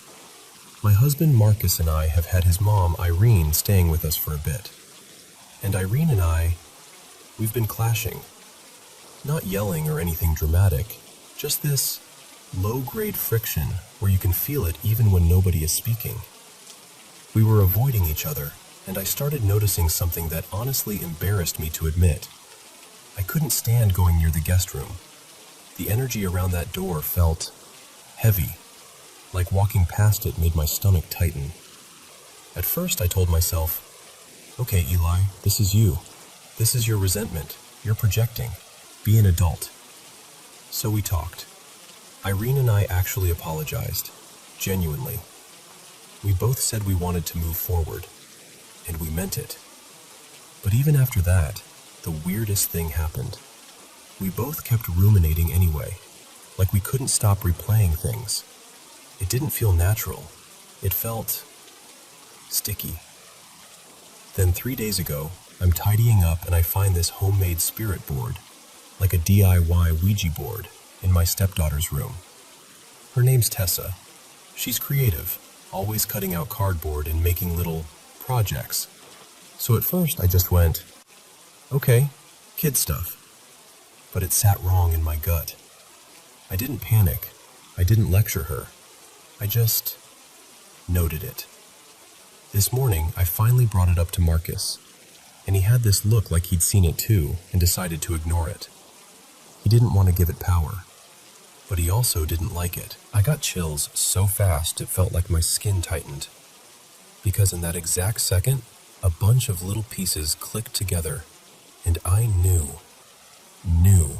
something had been in our house. Not just bad vibes, not tension.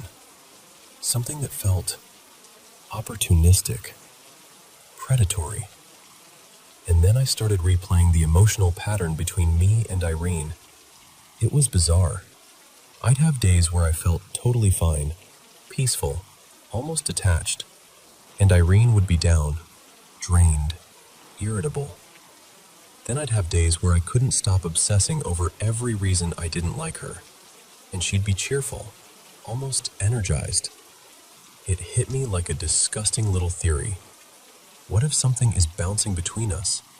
Like a parasite that doesn't care who it feeds on as long as it gets fear, anger, shame, anything dense. So that night, Marcus decided to cleanse the house. He didn't make it theatrical. No horror movie chanting. He just lit sage, went room to room, opened windows, and we both firmly said, out loud, that anything harmful was not welcome here. And that's when it happened. I felt it. Goosebumps, but sharper. A kind of static pressure, like the air thickened and leaned into me. My eyes filled with tears before I even understood why. It wasn't like I chose to cry. It was like my body reacted first. I stood there, shaking, and I said, "You need to leave. You are not welcome in this home." Irene called me to the guest room, and the second I stepped inside, it was like walking into a pocket of cold fog. I don't know how else to describe it. The room felt occupied, not by a person, by a presence. The walls felt wrong, like the space had been marinating in something for a while. And I didn't whisper. I didn't ask politely. I stood there and I spoke like someone who finally remembered they had authority in their own home. I said, "You're done. Get out. You can't stay here." And I swear to you, I felt the pressure shift, like something recoiled, like it didn't expect to be confronted. There was this distinct feeling of fear. Not mine. Its. Like it had been caught. And this is going to sound strange, but I started talking to it the way you'd scold a misbehaving kid. Not because I thought it was a kid, because I wanted it to understand. You don't negotiate. You don't bargain. You don't entertain. You name the boundary and you hold it. Irene had chills too. And there we were, me talking to the ceiling like a crazy person, and her looking at me with total trust, total belief, no mockery, no skepticism, just this quiet solidarity. When it finally felt like the room released, Irene and I hugged. And I mean a real hug. Not polite, not quick. We stood there holding on for a full minute like we'd both survived something we couldn't fully explain. After that, the grudge I'd been carrying felt lighter. Not magically erased forever, but like the compulsion to hate her had loosened. The room itself felt different too, less heavy, less charged. We talked to Tessa about the boards, calmly but seriously. We didn't shame her or scare her. We just explained that some games aren't neutral, and curiosity can invite things you're not prepared to handle. And she listened, like she truly got it. So yeah, I feel shaken, but I also feel empowered. More certain than ever that the spirit realm isn't some abstract concept. If it exists, it brushes up against daily life in subtle ways. In moods. In thoughts that don't feel like yours. In conflict that suddenly escalates for no reason. And I'm telling you this because I'm a logical person. I question things. I analyze things. I'm not looking for drama. But I know what I felt in my home.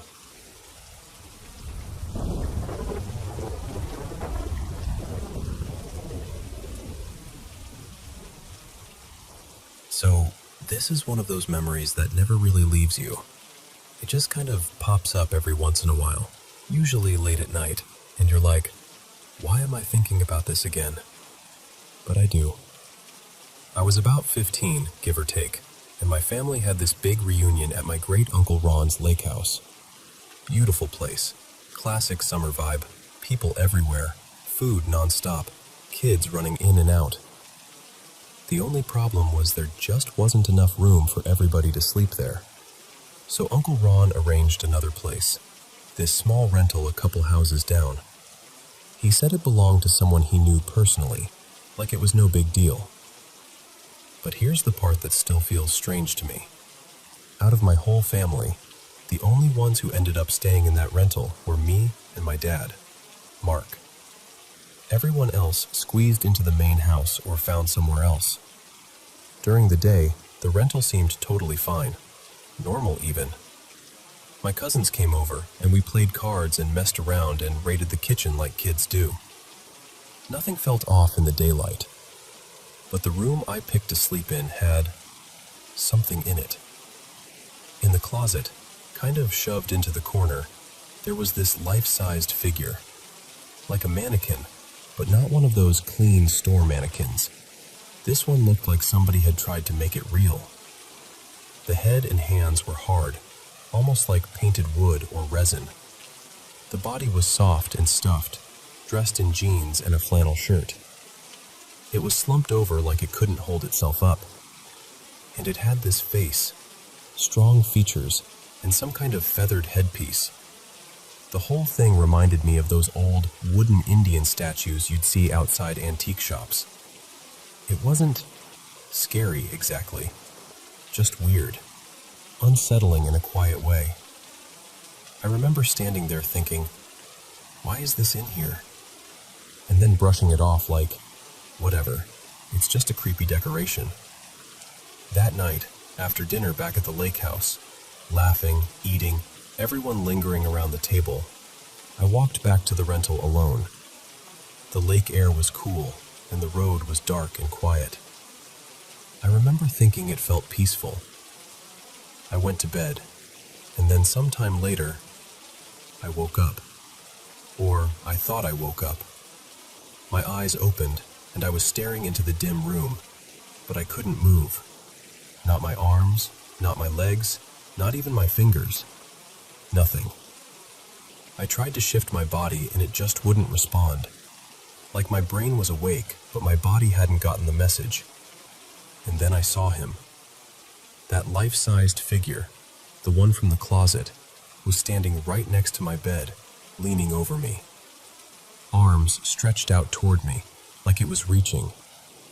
I can still remember the exact feeling of panic rising in my chest, because I wanted to jerk backward or scream or do anything, and I couldn't. And it looked like it was speaking. Its mouth wasn't moving like a normal person's, but there was this sense of words happening, like something being said right into the air between us. I couldn't understand it. It wasn't a language I recognized. It was more like sound without meaning.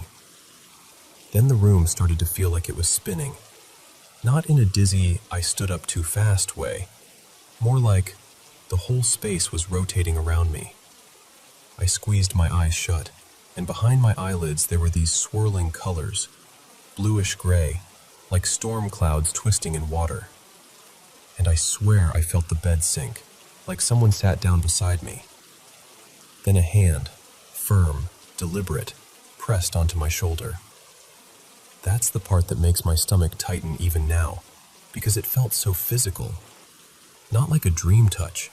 It felt like weight, heat, a real hand. And then, suddenly, it stopped. Like someone flipped a switch, the room was still again. The air felt normal. I opened my eyes and the figure was gone. I could move. My body came back online all at once, and I sat up so fast I almost fell out of bed. I went straight to the closet, heart pounding, and there it was, slumped in the same corner exactly how it had been before. Not moved, not standing, just this lifeless, stuffed shape staring off into nothing. I did not sleep again. I left that room and went out to the living room, turned on the TV, and just sat there with it on, volume low, like the light and noise could keep something away.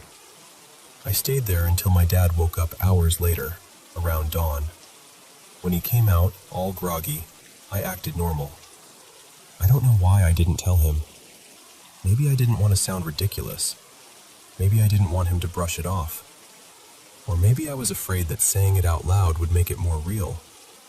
Later, I told my cousins, and they just nodded like it wasn't surprising at all. One of them, Jenna, was like, "Yeah, that's why we didn't stay there overnight. Weird stuff happens in that place." I tried to get more out of them. Like, what weird stuff? What do you mean? But they wouldn't really explain. They just kind of left it there, like it was understood. That was more than 20 years ago now, and I still think about it sometimes. Not constantly, but enough that it stuck with me. Because here's the thing, if it was just sleep paralysis, I get it.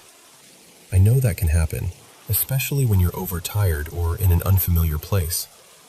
But that hand on my shoulder, the bed dipping, the way it all felt so specific, I don't know. I'm not even saying it was supernatural. I'm just saying it felt like something. And I've never forgotten it.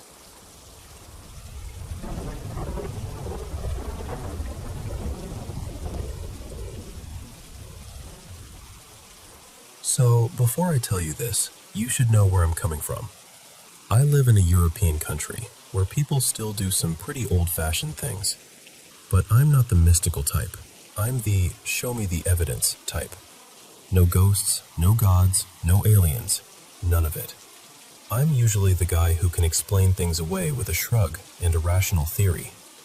And yet, this is one of the only stories I've ever heard that keeps snagging in my brain because I can't fully untangle it.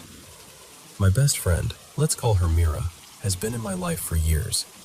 She's one of those people who seems built out of competence. Master's degree, sharp as a blade, respected in her field, athletic, funny. The kind of person who somehow knows a little bit about everything. Films, music, politics, obscure documentaries, all of it. And she has that rare thing where you just feel better after being around her. But Mira also grew up with a kind of darkness that can leave a mark even on the strongest people. When she was little, her father changed after a serious car accident, like something in him snapped. He became violent, unpredictable. There were nights where it got so bad he nearly killed both Mira and her mother. And then, when Mira was around 10, he died in another crash. She and her mother weren't in the car, thank God. But still, you can imagine what that does to a child. In her family, there's also this old tradition. When someone dies, the coffin stays in the home until the burial. They did that for her father. And Mira, still a kid, had to live in that house with the coffin there, day after day, until the funeral. She doesn't talk about it often, but you can tell it lodged somewhere deep. I met her years later at university, and I got to know her mom, Elena, in that strange way you sometimes do with friends' parents. Whenever Mira went home for weekends, she'd come back, because she and Elena would almost always end up fighting. But then Elena would come visit Mira on campus, and she'd be charming, warm, social, smiling. The kind of person who can make you think, oh, she seems lovely, maybe it's just normal mother-daughter friction. Except it wasn't normal, not really. Mira carried so much of it. She always excused her mom's moods, told herself Elena was lonely, told herself they only had each other. Even when the words got sharp, even when the fights got ugly, Mira would reset like nothing happened because she couldn't stand the idea of abandoning her. Until one weekend. She came back from that visit like she'd been scraped raw. She called me during the drive, nearly 3 hours, and I could hear it in her voice. Elena had crossed a line. Not just we argued, but mean for the sake of being mean. Picking apart everything Mira did, everything she was, like she was trying to dismantle her piece by piece. And the cruelest part?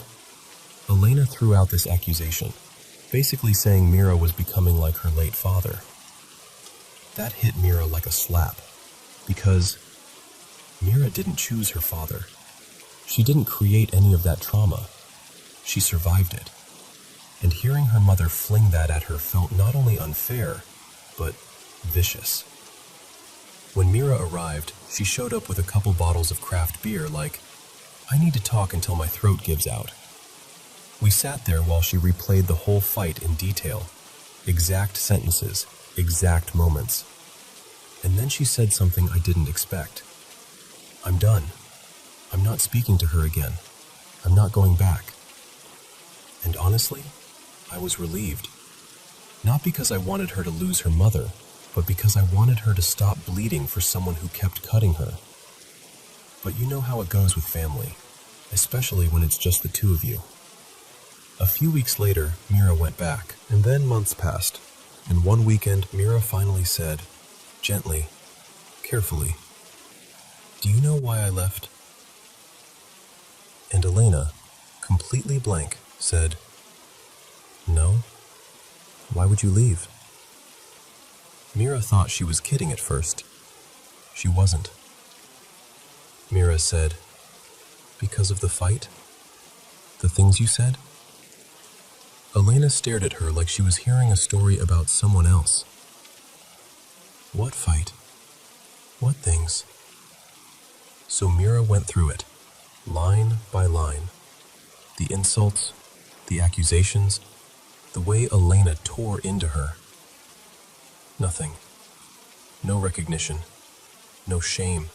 No, oh my God, I can't believe I did that.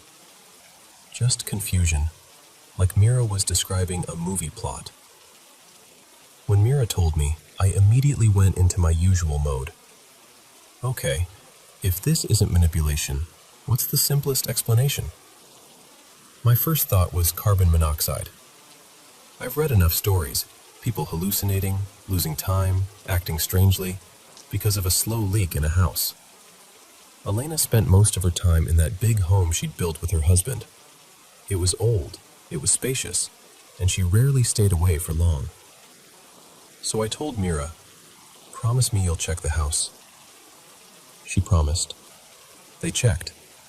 And apparently, nothing. No carbon monoxide problem. That should have been the end of it. Weird, but not supernatural, just unexplained. Except it didn't end. This month, Mira and Elena went on a 10-day holiday together in another country. And it was fine. No fights, no sharpness. Mira sounded lighter than I'd heard her in ages.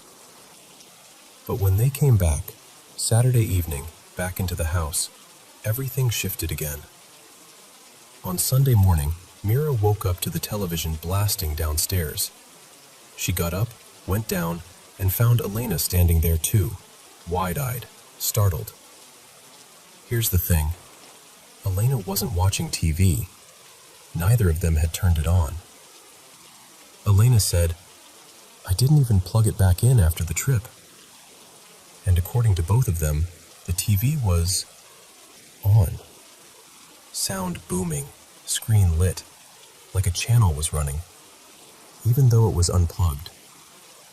I know how that sounds. I know. The first thing my brain did was try to make it smaller. A backup battery, a power strip, a misunderstanding, some kind of standby capacitor holding charge. Anything. But Mira insisted the plug wasn't in the wall. Elena insisted too. And Mira, the most practical person I know, looked genuinely shaken while telling me. Like she wasn't trying to convince me, she was trying to convince herself she hadn't lost her mind. When I made my dumb little joke, something like, if your mom can run electronics without electricity, she should start a company, Mira didn't laugh. She just went quiet, and I realized she was actually scared. And then she added, almost reluctantly, she said it's happened before. Not once. Before. And because this was already drifting into the pile of things I didn't have a neat box for, Mira told me one more incident. A few weeks earlier, she was on the phone with Elena when she heard a loud crash, like glass or crystal slamming hard, and then Elena screamed. Elena had this big crystal ashtray on the table. She uses it for this little ritual thing she does with burning wood or herbs, like a cleansing. Mira says her mom has gotten more spiritual over the years, more into esoteric stuff. Anyway, the ashtray was sitting in the middle of the table, and according to Elena, it slid, like it traveled, across the table to the edge and fell to the floor. No one touched it. No pet bumped it. No one leaned on the table. It just moved. And Mira, who's lived through too much already, just wants answers, because the whole thing is starting to feel like the house itself has a mood, like something changes when you step back inside it. And me? I'm still me, still skeptical, still trying to find the simplest, most boring explanation that fits all the facts. But if everything Mira said is true, I'll admit it. It's hard to find a clean, logical explanation that covers all of it. And that's what makes it stick in my head.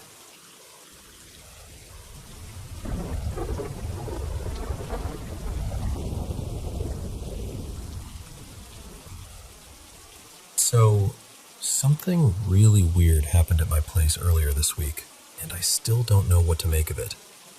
A couple days ago, I was coming back from walking my dog, and as I'm unlocking the building door, my downstairs neighbor, her name's Marisol, stops me with this look on her face like she's been holding a question in all morning.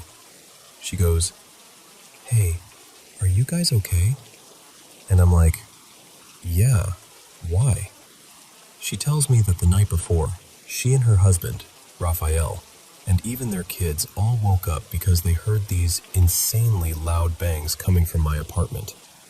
Not like footsteps or someone dropping something once. She described it like someone was repeatedly slamming a heavy ball against the floor, over and over, right above their ceiling. The part that made my stomach twist is where she said it was coming from. She pointed to the section that's basically between my mom's room and my brother's room downstairs. Those rooms share a wall, so it's a pretty specific spot. According to her, it happened a little after 2 a.m., loud enough that they were ready to come upstairs and ring our bell. And then, suddenly, it just stopped. I just stood there blinking at her, because I genuinely had no idea what she was talking about. I told her, "Marisol, I fell asleep around maybe 1:30-ish. I didn't hear anything. I didn't wake up. Nobody told me anything." And it's true. My mom didn't wake up, and my brother didn't wake up either. Not even a, "Hey, did you hear that?" the next morning. Nothing. Like it never happened. Later, my mom even ran into Marisol and told her the same thing. We didn't hear a thing.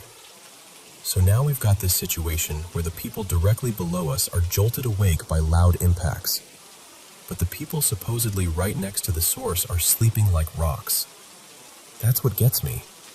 How does that make sense?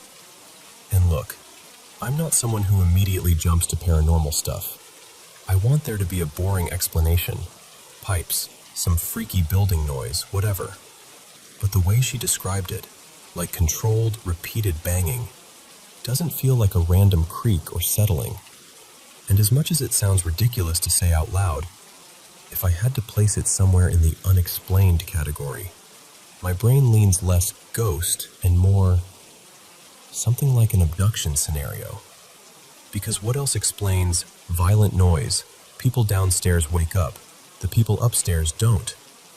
It's like the sound happened without us being fully present for it. Okay, that's the first part. Here's the second part. The part that's honestly the reason I can't let this go. We live at the very top of our building. Our apartment is a duplex. Downstairs is where my mom and brother sleep, and upstairs is this big attic space that's basically my bedroom. The roof is right above me, so it can get super quiet up there. Quiet in a way that sometimes feels too quiet, you know? Last night I kept waking up and falling back asleep. Not fully rested, kind of drifting in and out. And at one point, I swear to you, I thought I woke up. But I also know I didn't. It was like my mind clicked on, but my body didn't come with it. In this not quite awake state, I get a message on my phone, like a real notification. It's from my brother, except in my version of reality, his name is Nico, and it's a photo. I open it, and my blood goes cold.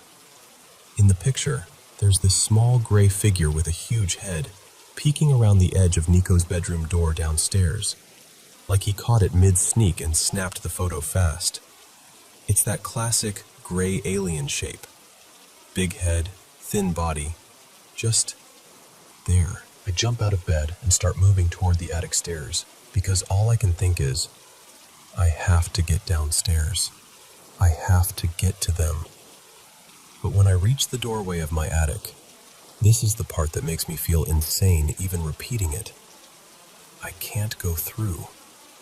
It's like there's an invisible wall. Not a physical barrier, but a no, you can't kind of feeling. I'm pushing forward and I just don't pass. Everything looks normal. Same darkness, same furniture, same shapes in the room. But suddenly it hits me, crystal clear. This isn't my body. It's like I'm present, but not fully here. And the moment I think that, I do this weird test without even meaning to. I think about my bed, like, picture it hard, imagine it, and instantly I'm back near it, like I got yanked across the room.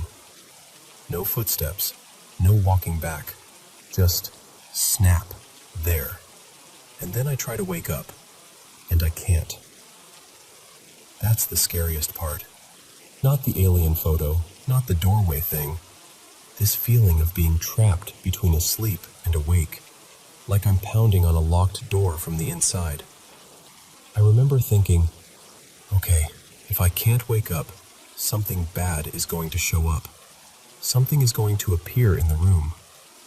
But nothing appears. The room stays the same, still, quiet. So I start praying, and I need you to understand, I'm not religious. I don't pray. But in that moment I was begging, like, please, if there's anything good, anything protective, anything light, help me, intervene, get me out of this.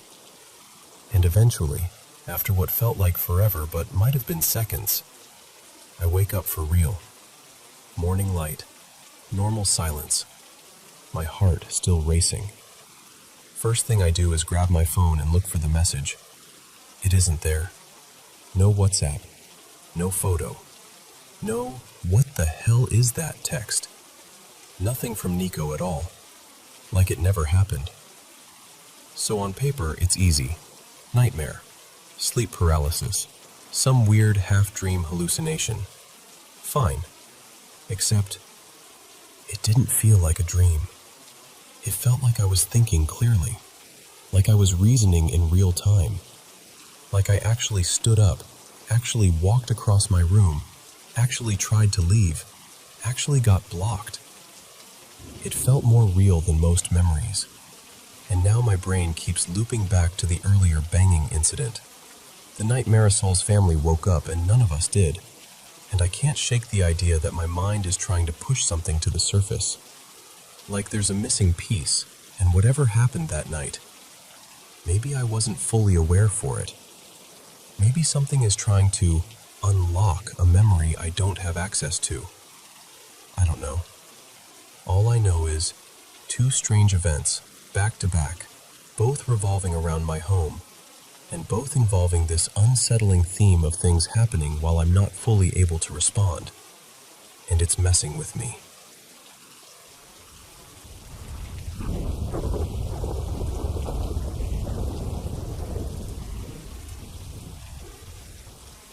So, I've been doing paranormal investigations for a long time now. Close to 2 decades, give or take. It's funny because people hear that and assume I'm the guy who thinks every creak in the night is a ghost. But the truth is, I'm a skeptic first. That's always been my job, to walk into a situation and try to debunk it before I ever call it unexplained. My kids know what I do. They've grown up hearing me say things like, "That's probably airflow," or "Old plumbing makes that sound," or "Let's not jump to conclusions." And I keep them out of the investigations. Always have. I want them to feel like home is home, not a case file. My daughter, her name's Maya, is 11. She also lives with an anxiety disorder that makes speaking really hard for her in a lot of situations. So she watches, constantly. She notices details most people miss. And I don't know if it's because she spends so much time observing instead of talking, but she's incredibly intuitive. Like, she reads people in a way that can be unsettlingly accurate. She'll pick up on someone's mood before they even say a word. A couple months ago, we moved into a brand new townhouse in a totally new area. And I mean new. The kind of development where, not long ago, it was basically just open fields. Farmland, empty stretches of land, that kind of thing. The place itself is pristine. Fresh paint smell, clean lines, nothing creaky or old or obviously haunted. Which is why what happened next threw me.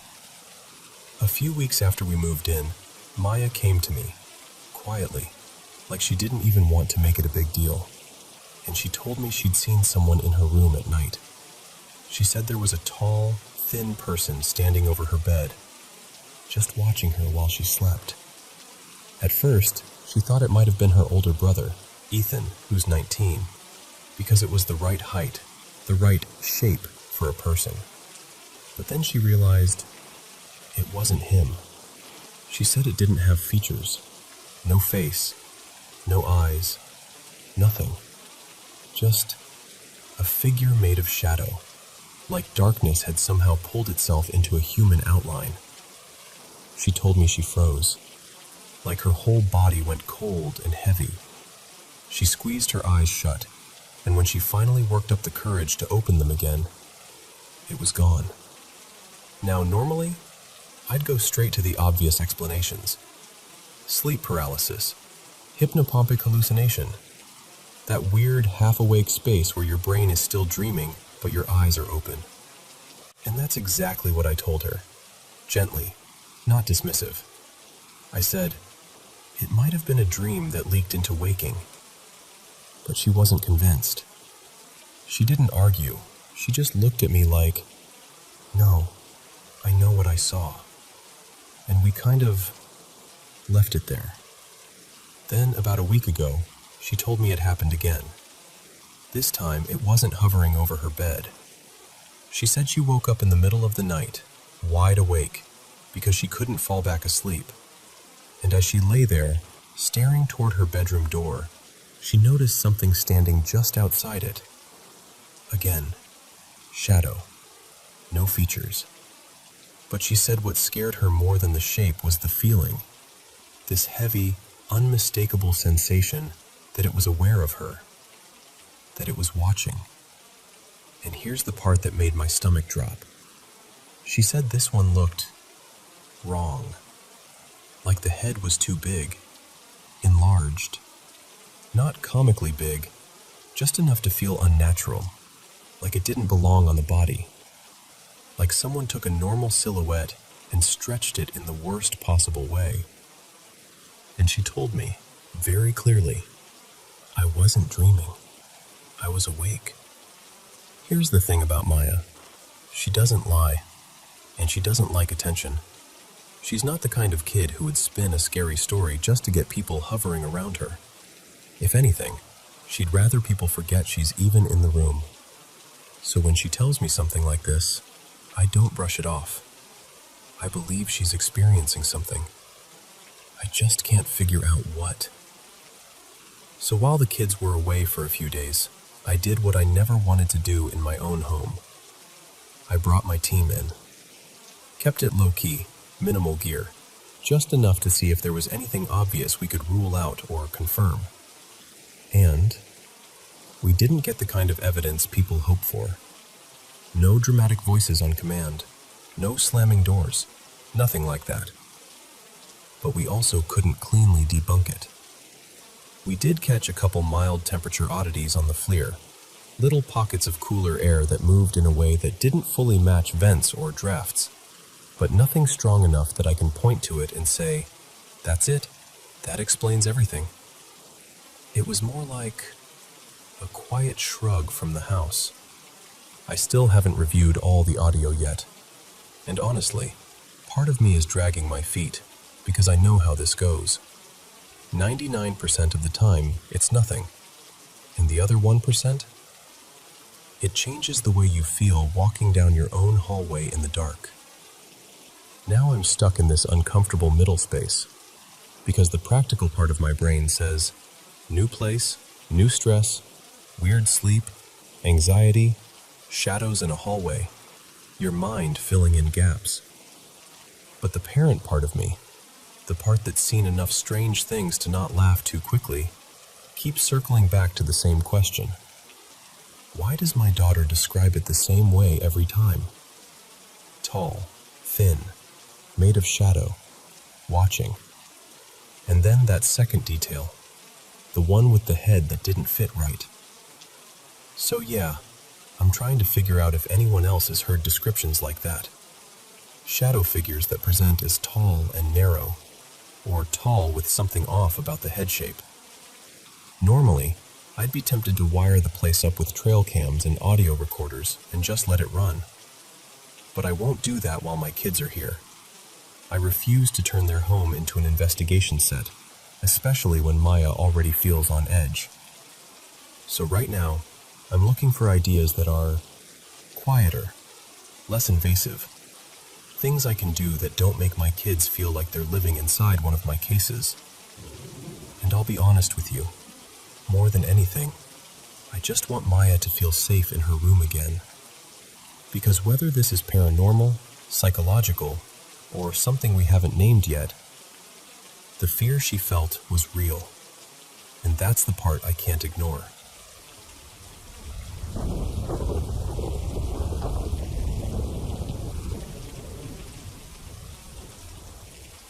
So, this happened a long time ago, and I still get that weird, tight feeling in my chest when I talk about it. It was back in 2008, when I was in my early 20s. I used to crash at my buddy Dylan's place pretty often, like at least once a month. He lived with his mom in this busy, always full kind of house.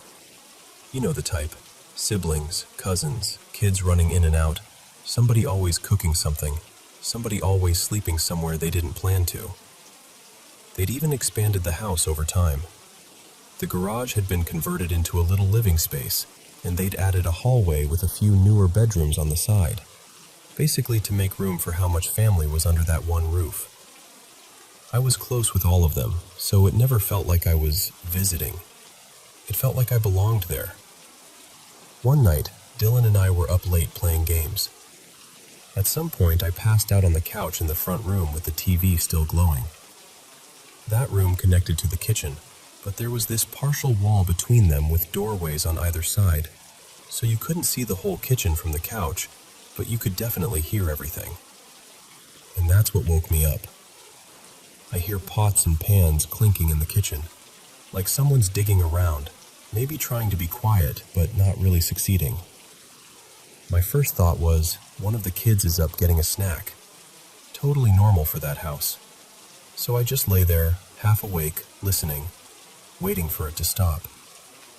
But then I hear this creaking sound. Not from the kitchen, closer. Like it's coming from the wall right behind the couch. My back was to that wall, and the sound felt like it was moving, sliding along the wall, slow, deliberate, getting nearer. I remember holding my breath without meaning to. When the creaking reached about where I was, I opened my eyes. And I swear to you, there was this dark figure standing near the kitchen doorway. Not a person, not a trick of light, just a tall black shape, like someone cut a hole in the air and it was shaped like a man. I couldn't look away. And then the worst part hit, this heavy pressure on my chest, like somebody sat down on me. Breathing got hard, like my lungs couldn't expand all the way. And when I tried to move, I couldn't, not even a little. I couldn't sit up, couldn't lift an arm, nothing. I was just stuck there, staring at it. And in my head I'm yelling, "Move, move, move." But my body wasn't listening. After what felt like forever, probably only a few seconds, I finally snapped out of it. Like the paralysis cracked all at once. I shot up and I just reacted. Pure instinct. I ran straight toward the doorway like, "Nope, not doing this," and I started yelling, like actually yelling, storming around the kitchen like I was going to chase it out. Then I ran to Dylan's room and started pounding on the door. He opens it, sleepy and annoyed, and I'm rambling a mile a minute, trying to explain what I just saw. He listens, kind of calm in this way that made me feel even crazier, and he goes, "I'll tell you more in the morning." That's all he said. Which, like, excuse me? More? More means there's a whole story behind this. I didn't sleep after that. I sat up the rest of the night, controller in hand, trying to act normal while the house stayed quiet. Eventually morning came, kids getting ready for school, adults moving around for work. When Dylan's sisters saw me up early, they asked why I looked so wrecked, and I told them what happened. I just stared at her like, "I'm sorry, what?" Apparently, I wasn't the first one. Not even close.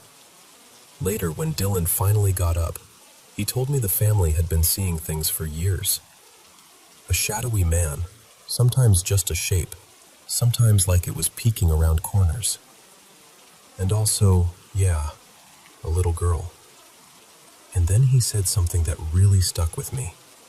He told me they'd noticed the shadow figure would show up near the older parts of the house and would linger by the doorways to the newer rooms, but never actually go in. His family had this theory that it was somehow tied to the original house, like it couldn't cross into the newer addition, like it was anchored to what the house used to be. I didn't know what to do with that information, because it sounded insane, but also, it matched what I'd seen. The doorway, the way it stayed right there. Then Dylan goes, "We should check the cameras." They had security cameras set up around the place, kitchen, front entry, and down the back hallway. And the footage recorded onto this weird little cassette thing. Not a normal VHS, but like a smaller, chunky cartridge that slid into a recorder. So we watched. And the footage shows me on the couch, staring toward the kitchen doorway. You can clearly tell I'm focused on something. Then it shows me bolt up, rush forward, and run into the kitchen, then sprint toward Dylan's room. But the camera didn't catch the figure. Nothing, just empty air. Still, watching myself react like that on tape was creepy in its own way, because it meant I wasn't dreaming. I wasn't imagining it. My body had been responding to something. Dylan kind of shrugged it off like, "Yeah, the house does that sometimes." Like it was a rite of passage. Like the house was introducing itself. We went about the day, lunch, classes, trying to pretend we weren't rattled. But when we came back that afternoon, his dog, this mellow, sweet Siberian husky named Coda, was losing his mind. Running in circles, barking, snapping at the air. Totally out of character. We immediately thought, someone broke in. Because it was one of those barks, alarm bark. So we rewound the camera footage again, expecting to see a person. And instead, we saw an orb. I'm talking a bright, floating ball of light, about the size of a baseball, drifting through the living room and kitchen like it knew exactly where it was going. And Coda was tracking it perfectly. Not random dog barking at nothing. He was chasing it like it was a toy he could actually see. The orb glided down the hallway toward the newer rooms. So we switched to the hallway camera. And on that angle, we watched it float straight toward this lamp sitting on a computer desk. The lamp was off. The orb moved right into it, and the lamp clicked on. Just lit up the entire hallway, like someone flipped the switch. Coda ran down there right after it, confused, searching, sniffing around like, where did it go? Then he backed out into the main area again. A second later, the orb comes back out of the lamp, and the lamp turns off. Then the orb drifts toward the living room again. Coda sees it, chases it, and it darts back into the hallway and back into the lamp. The lamp clicks on again. Coda runs down, can't find it, backs out again. We're on camera pointing at the husky, like, why is he acting so weird? We walk to the monitor to check the footage, and we end up watching ourselves come home moments after the orb had been flying around. We all just stood there, quiet, staring at the screen. Then we slowly turned and looked down the hallway, at the lamp, like maybe, if we looked long enough, it would do it again. Like we could catch it in the act with our own eyes, not just on tape. Nothing happened. Just a regular hallway, regular lamp, regular quiet. But I was buzzing, half terrified, half exhilarated. Because as much as that first night freaked me out, this was different. This was proof. And it kills me that it happened in the era of flip phones and grainy cameras. If it happened now, I would have recorded the screen in 2 seconds.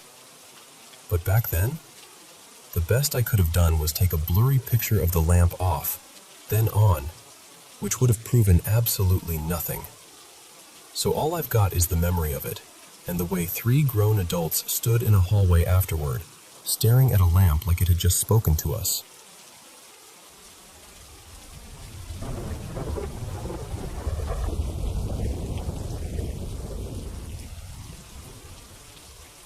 So, my mom, Marilyn, died on June 10th, and I'm still getting used to saying that out loud.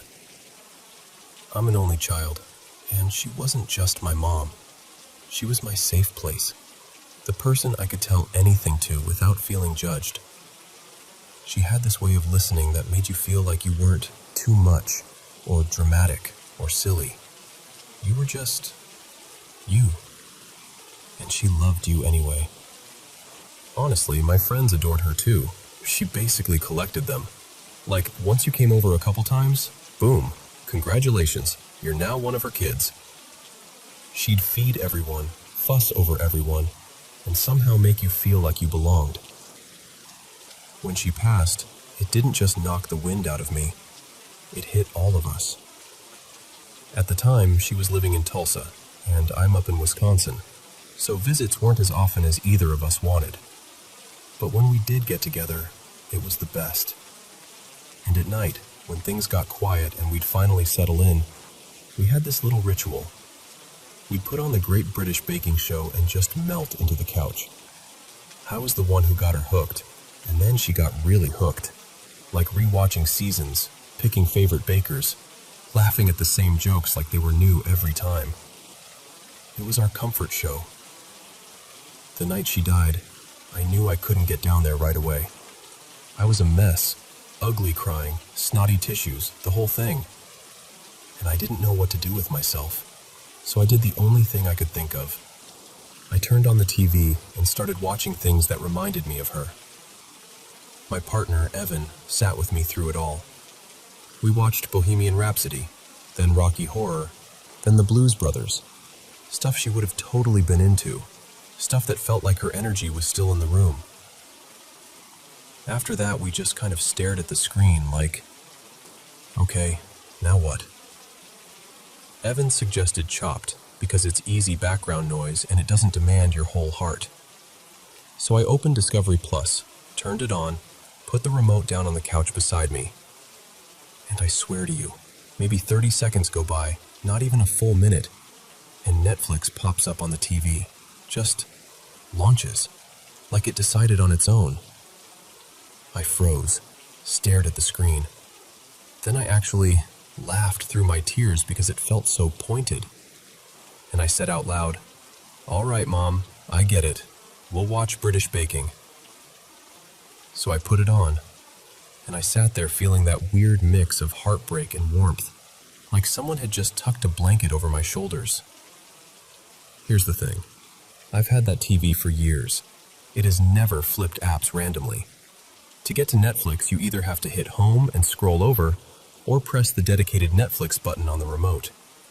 It's not an easy, oops, kind of thing. And that TV has run Discovery Plus 1,000,000 times without doing anything like that, before or since. Then, a little later, maybe a couple weeks after, life was doing that thing where it keeps moving even when you feel like you're stuck in the same moment. I called my stepdad, Ray, just to check on him. He's down in New Mexico with family now, and he and Mom had been together almost 23 years. His health isn't great, and I worry about him more than I probably say out loud. We had a good talk, one of those calls that's comforting and heavy at the same time. The rest of the day was normal in that exhausting way normal becomes when you're grieving. On top of everything, I'm packing up my house because I'm moving soon.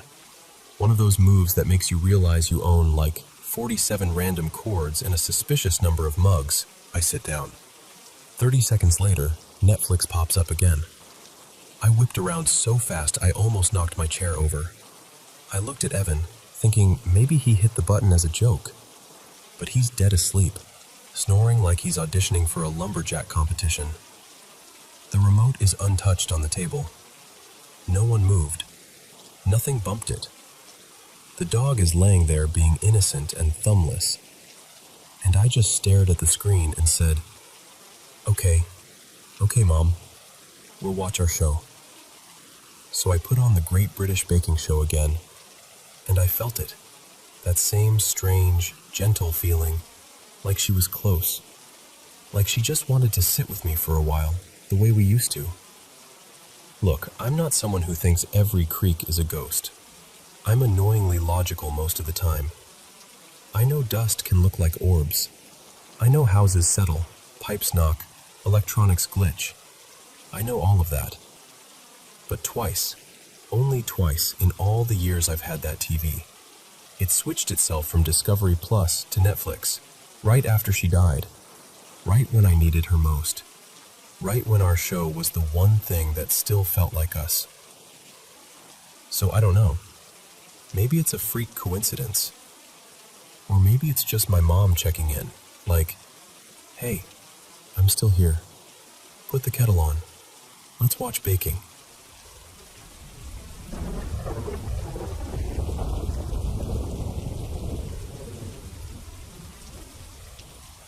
So, I'm going to tell you this like I'd tell a friend sitting across from me, because that's the only way I can get through it without laughing at myself or getting chills. I've been trying, genuinely trying, to come up with a reasonable explanation for these noises in my house, and I keep hitting the same wall. Nobody can get in. It's just me and my parents who have keys. That's it. We live in a 2-story place, but it's a little unusual. The downstairs isn't connected to where we sleep.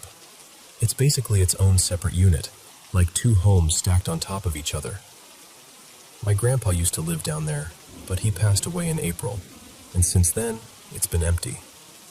We cleaned it out. We go down there almost every day. We store things there, So it's not abandoned exactly, but nobody sleeps in that space anymore. A few months back, my mom, Lena, told me she woke up in the middle of the night and heard that unmistakable sound. A chair dragging across the floor downstairs. That rough scrape, like someone's shifting their weight and pulling it back an inch. My dad and we brushed it off. We teased her a little, told her grief can play tricks, that she was probably half asleep and hearing things because she missed him. I feel kind of bad about that now, because last night, I heard something too. I woke up suddenly, checked my phone without thinking, and it was 4:27 a.m. I remember because I stared at the screen like, of course it's this hour.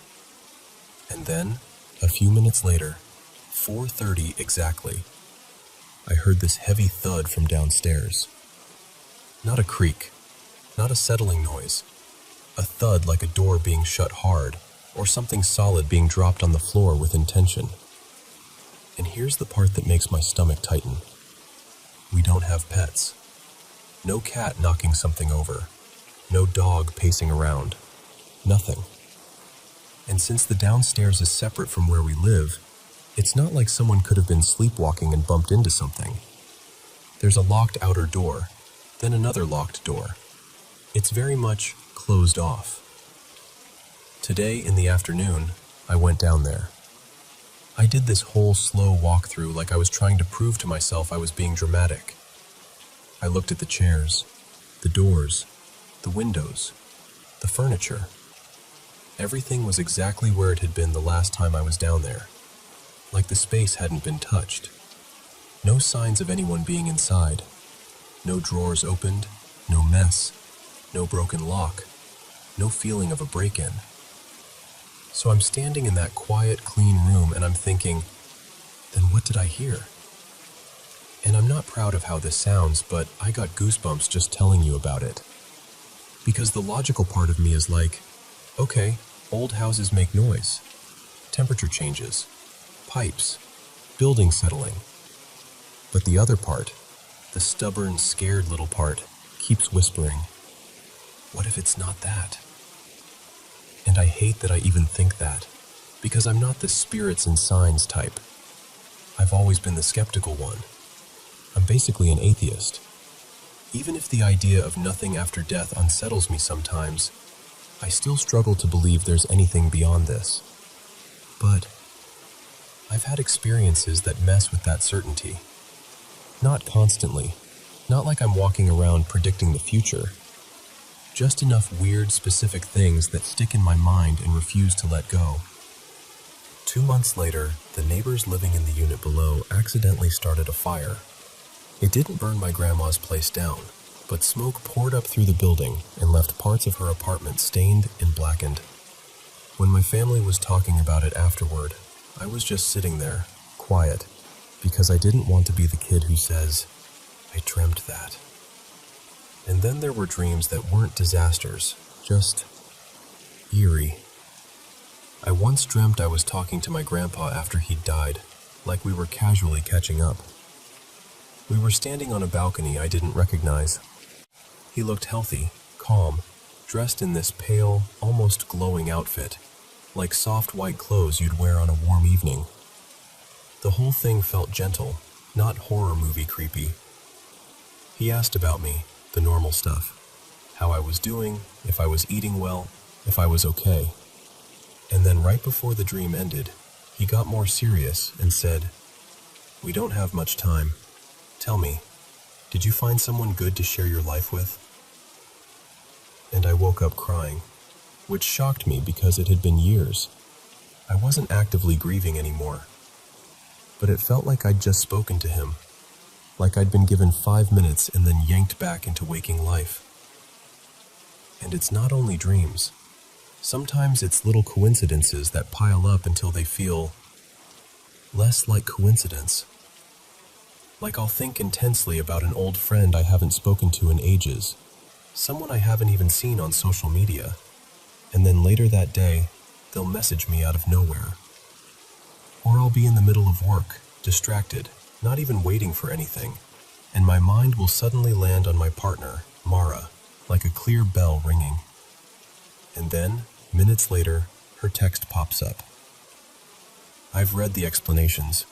I've seen the confirmation bias argument, how you remember the times it matches and forget the times it doesn't. And that makes sense. It does. I get it. But the problem is, it doesn't feel rare. It feels frequent enough that I can't fully shrug it off. So when something downstairs goes thud at 4:30 in the morning, in a locked, empty space that used to belong to someone we loved, my brain does this awful split-screen thing. One side goes, house noise, settling, wind pressure, pipes, a door not fully latched, temperature shift. The other side goes, okay, but what if it's him? What if it's something? And if I entertain that thought for even a second, if I say, fine, let's pretend it's his spirit, then I immediately run into a question that makes me even more unsettled. Why? Because it doesn't make sense to me. It's not like he was some prankster in life.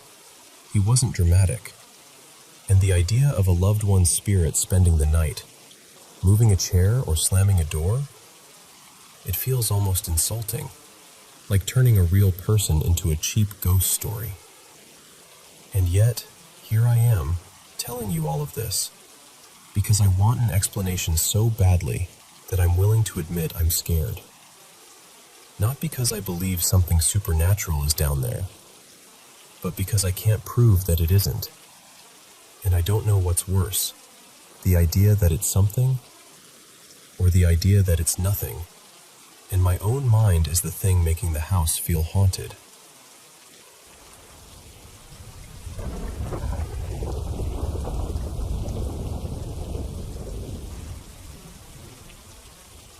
Okay, so this happened a few years back, maybe 5, give or take, and I can still feel that weird, prickly feeling in my skin when I think about it.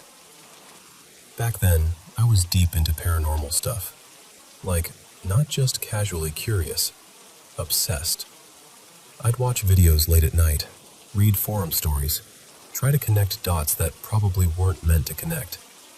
And then I'd lie in bed afterward, wide awake, replaying everything in my head until my imagination basically turned my room into a horror movie set. My family wasn't into any of that. My dad would roll his eyes, and my mom, Marisol, was the most firm about it. She kept telling me, stop filling your head with nonsense. She didn't believe in ghosts at all. But demons? That was different. We're Catholic, so to her, if anything did exist, it wouldn't be some playful spirit. It would be something darker. Something you don't invite in. And here's the part I hate admitting. I wanted to prove something. I wanted some kind of sign, anything, that said, see, it's real. I didn't do a ritual or a Ouija board or anything like that, but I was always thinking about it, always focusing on it, like I was daring the universe to respond. Then little things started happening. On nights when I couldn't sleep, I'd hear soft footsteps, light and quick, like someone was padding through the hallway. Not heavy, not creaky floor obvious, just there, enough to make me sit up and listen. My 2 younger brothers, Nico and Teo, were just as skeptical as my parents, but even they started noticing weird stuff. A faucet would turn on by itself. A door would drift shut when nobody touched it. They'd complain. My parents would shrug and say, draft, or old plumbing, or you're imagining it. And then we adopted our dog. His name was Bruno. Big black lab, sweet as anything. The kind of dog who leans his whole body into you like he's trying to melt into your ribs. At first, we all relaxed a bit because, honestly, having a dog in the house just makes things feel safer. But Bruno started doing this thing at night. He'd stand in the main room, staring into the dark like it had offended him personally, and he'd bark, Not playful barking. Not, "Someone's at the door." It was sharper, angry, like he was warning something to stay back. And the creepiest part was that there was never anything outside. No footsteps on the stairs, no neighbor walking by. Just Bruno, locked onto empty darkness. And then came the night I'll never forget. My parents were downstairs talking with the neighbors. One of those long chats where they're half laughing, half complaining about daily life. Nico and Teo were in the main room with Bruno, and I was in the side room right next to it. The one where you can hear everything, but you're not fully in the middle of it. Bruno started barking again. But this time, he wasn't looking into the main room like usual.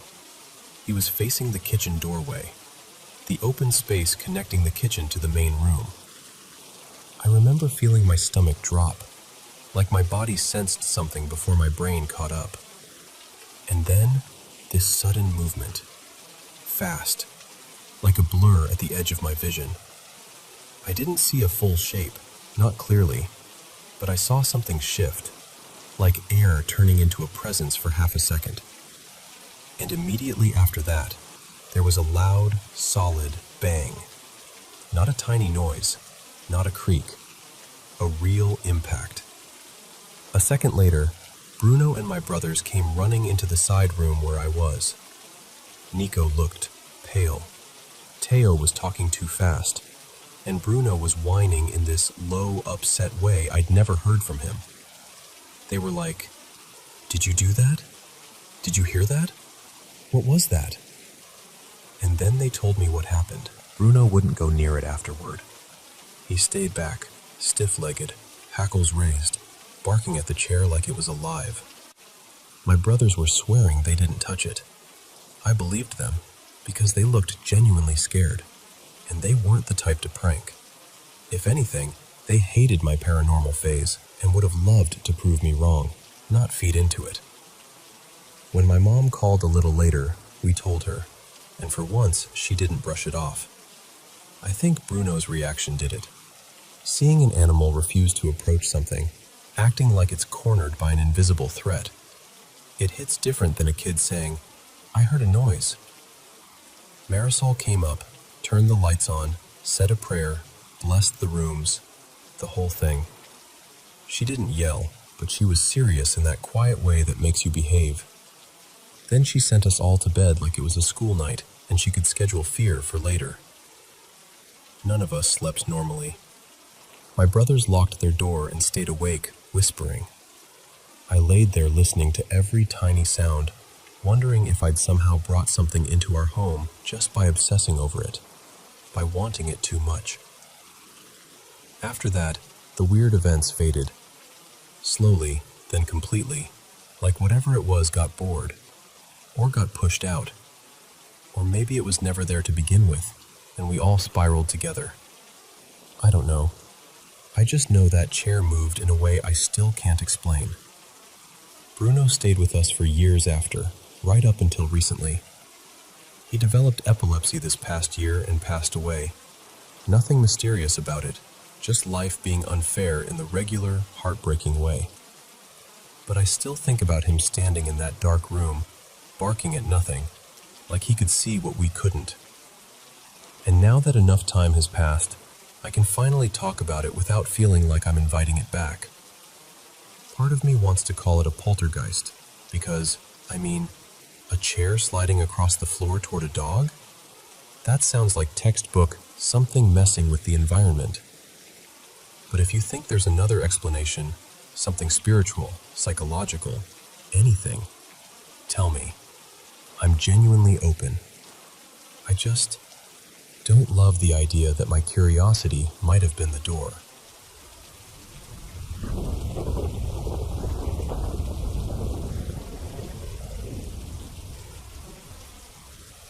Hey, so this happened to me in early 2020, right before the world flipped upside down. Back then, I was working as a delivery driver for a courier company.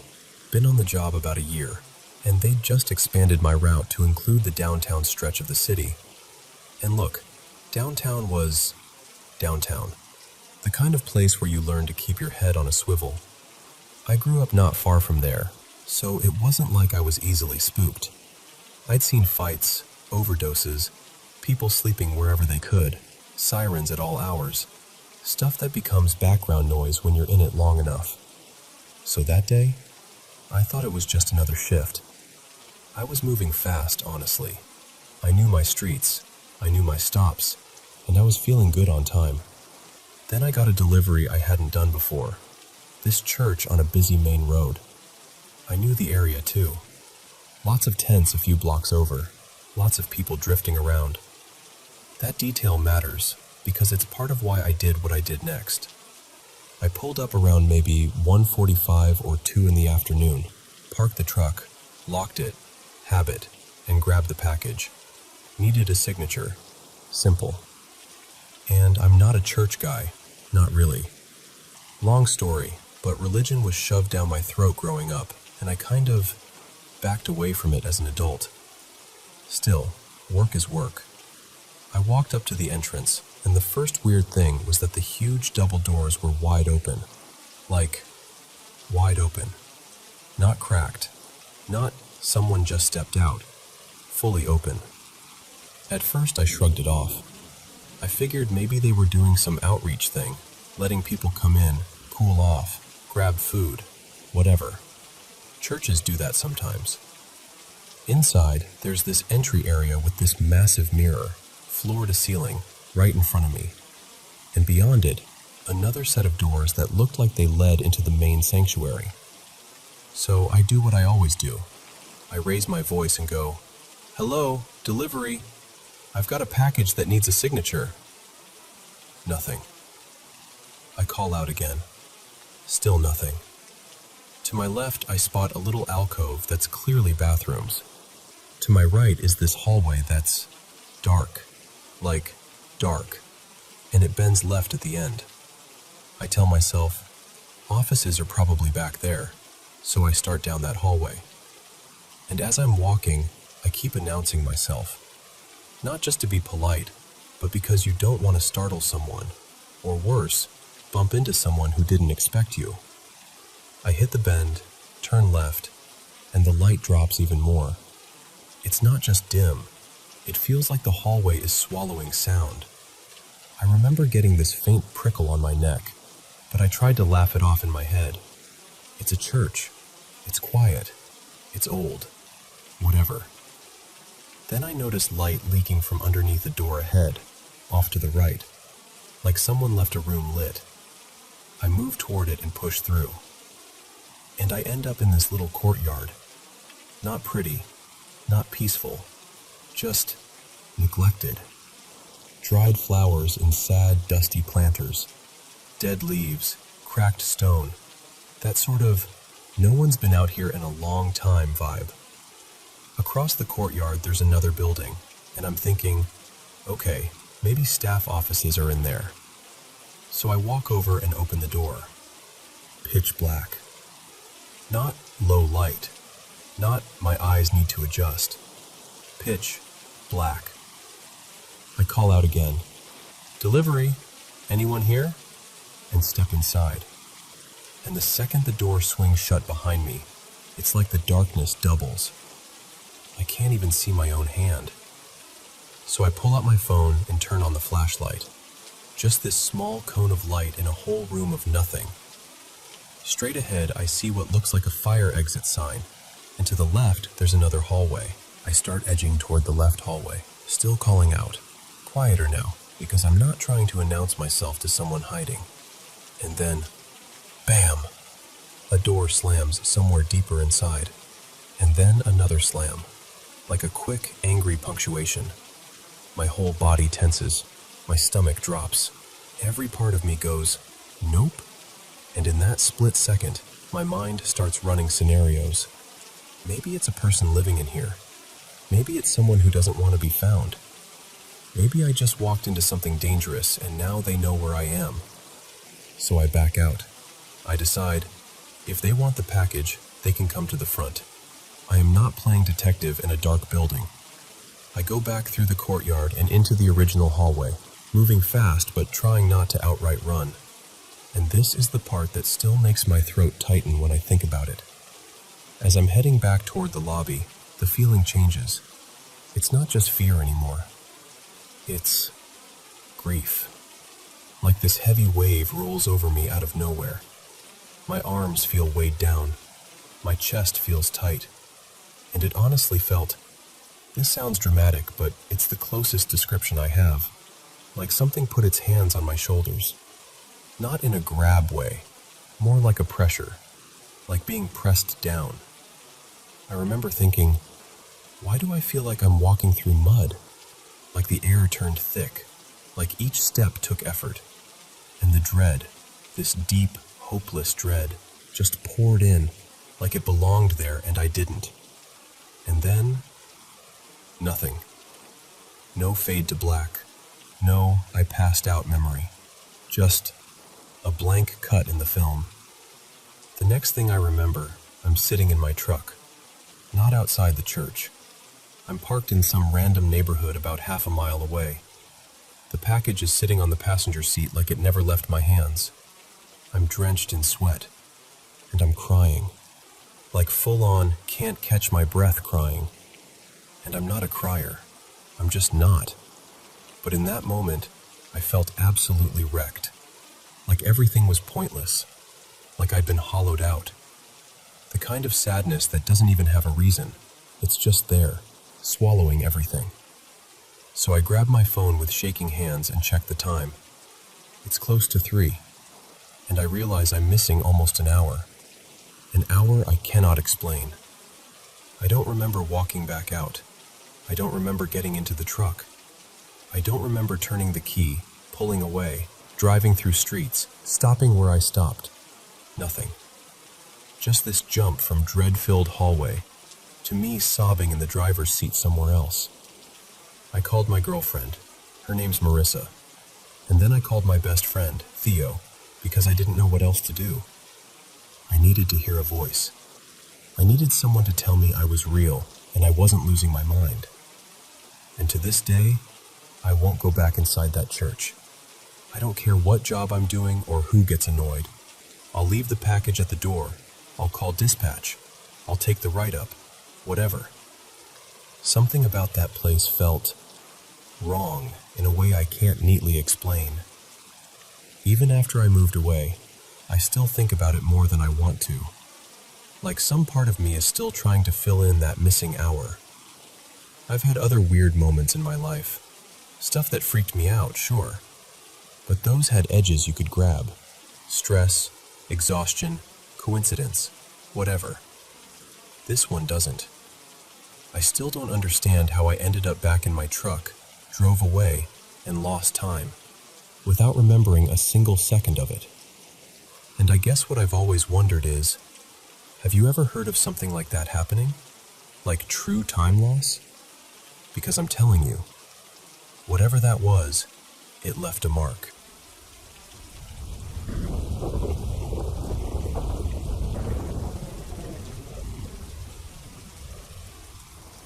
So, I bought this house in February 2023.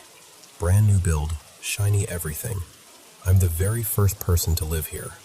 And for months, it was totally normal. Quiet. Peaceful. The kind of quiet where you start thinking, okay, maybe I finally got a non-weird house for once. Then I had my baby in August, and we brought her home. And that's when the house started acting like it had opinions. I was home alone on maternity leave one morning, running on that newborn schedule where time doesn't exist, and you're basically a zombie with a heart. My baby wakes up crying for a bottle, and I'm like, okay, I'm coming. And I step out into the hallway toward the kitchen. And the second I leave the room, I hear it. This deep man's voice, right behind me, like it's in the doorway. Just one quick word. Low. Fast. Like someone saying, hey, or shh, or something like that. So quick I can't even be sure what it was. And immediately, my baby stops crying. Like someone flipped a switch. So I'm standing there with my whole body frozen. And then my brain kicks in and goes, nope, You are not doing this today. I finish making the bottle, because what else can you do, right? And I walk back into the bedroom, and my baby is just chilling, wide-eyed, staring off at nothing the way babies do, totally content, like she'd been comforted, like somebody had already handled it. I remember laughing, nervous, but still laughing, and I went, "Well, thanks, Mr. Echo." That's the moment he got his name.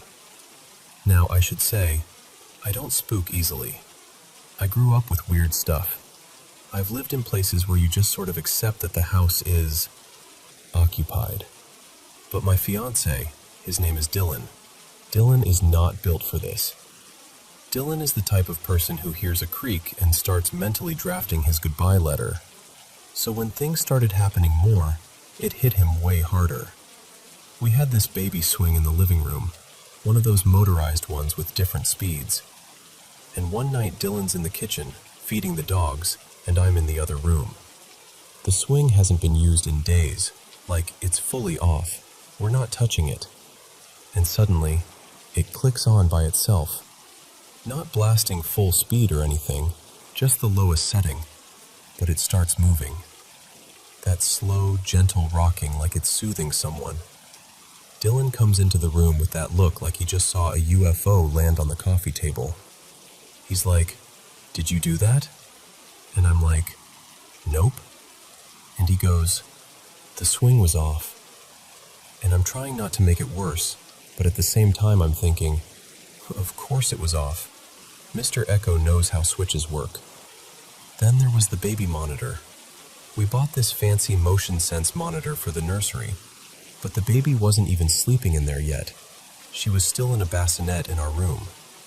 We set the camera up in the nursery, and we had the monitor plugged in at Dylan's desk just to test the range.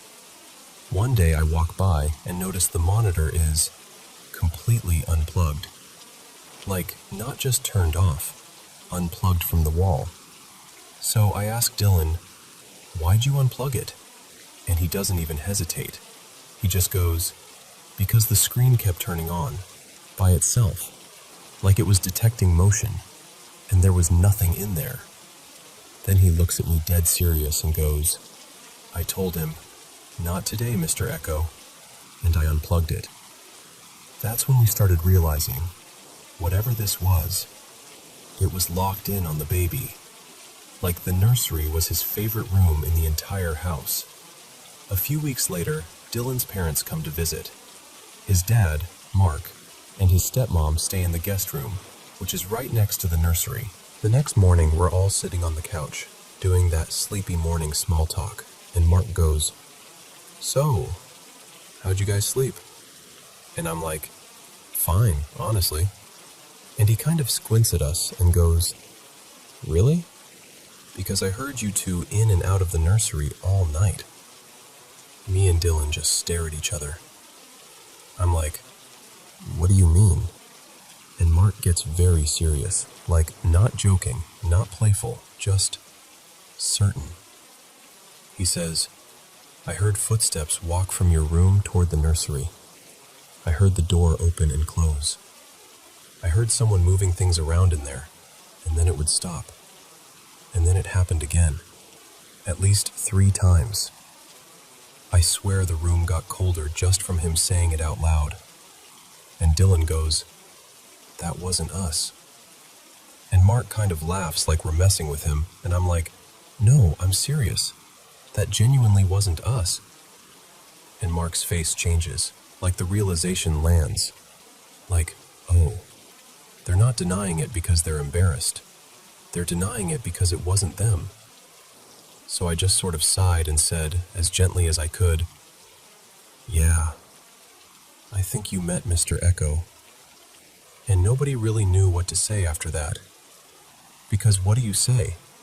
Sorry the invisible man spent the night checking on the nursery.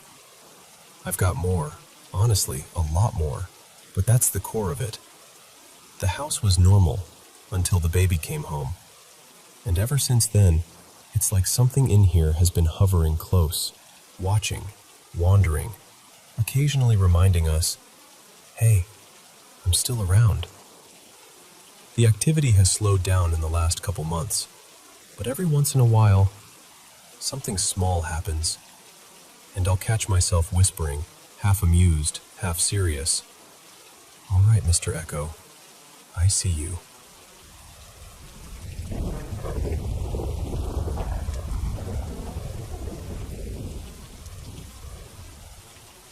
Okay, so most of what I'm about to tell you happened at my neighbor's place when I was growing up.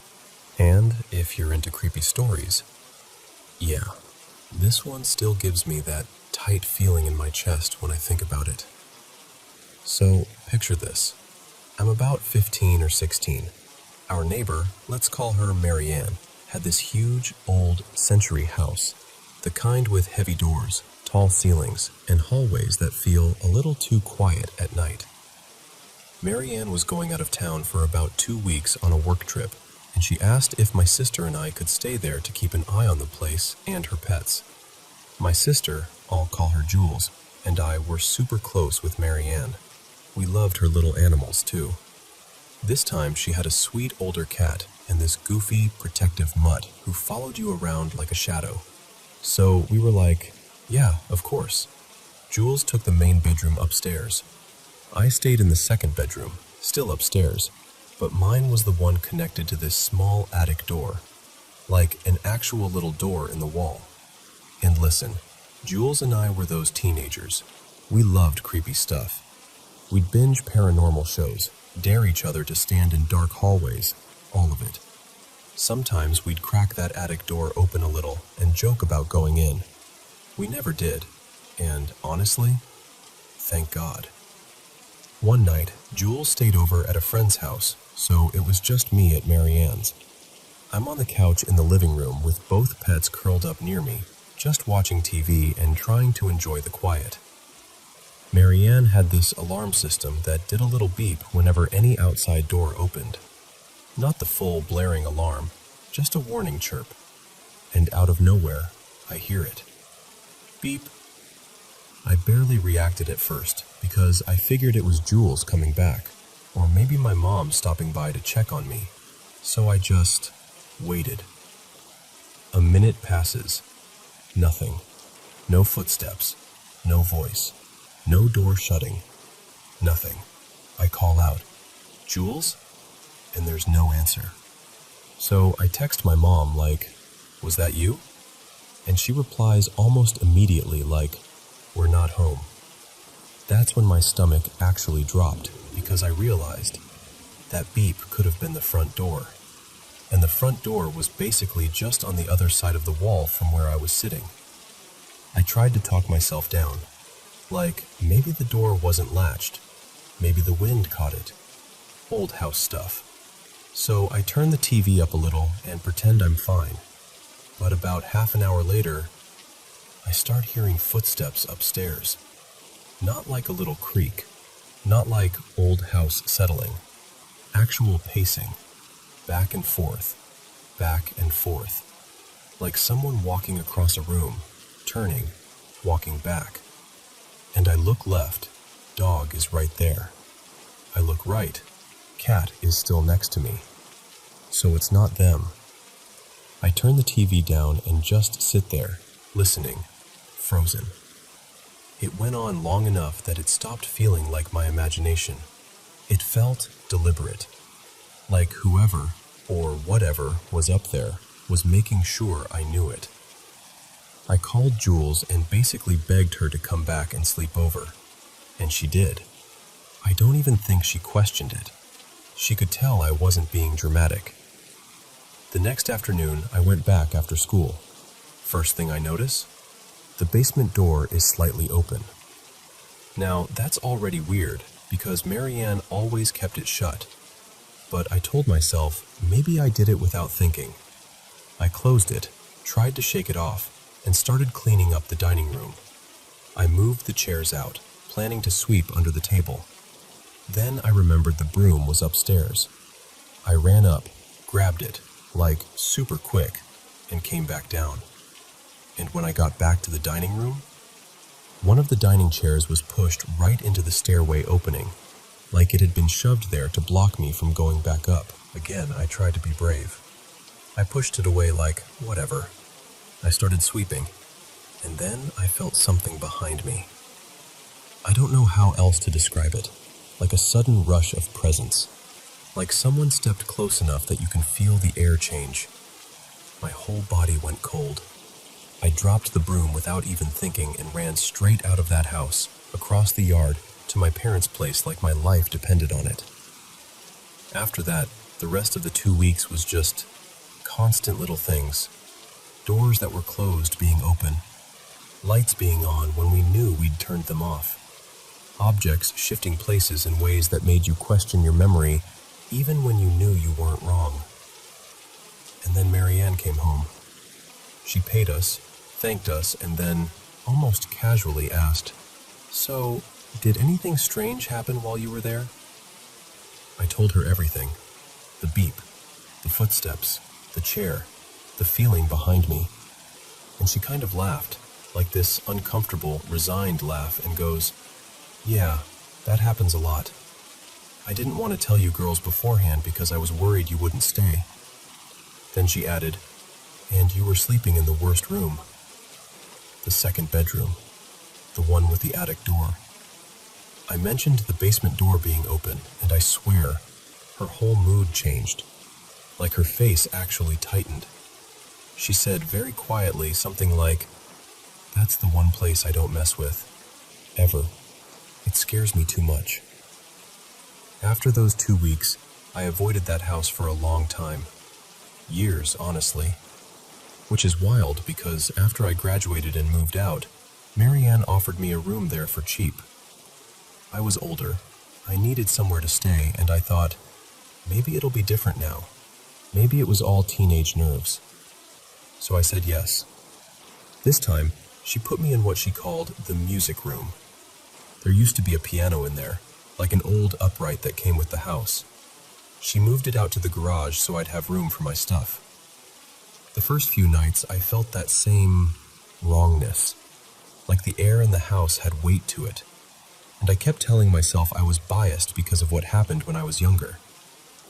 But then I started waking up in the middle of the night to something that sounded like piano keys. Not a full song, just a few notes, like someone testing them. Soft and quick, just enough to snap my eyes open, and then nothing.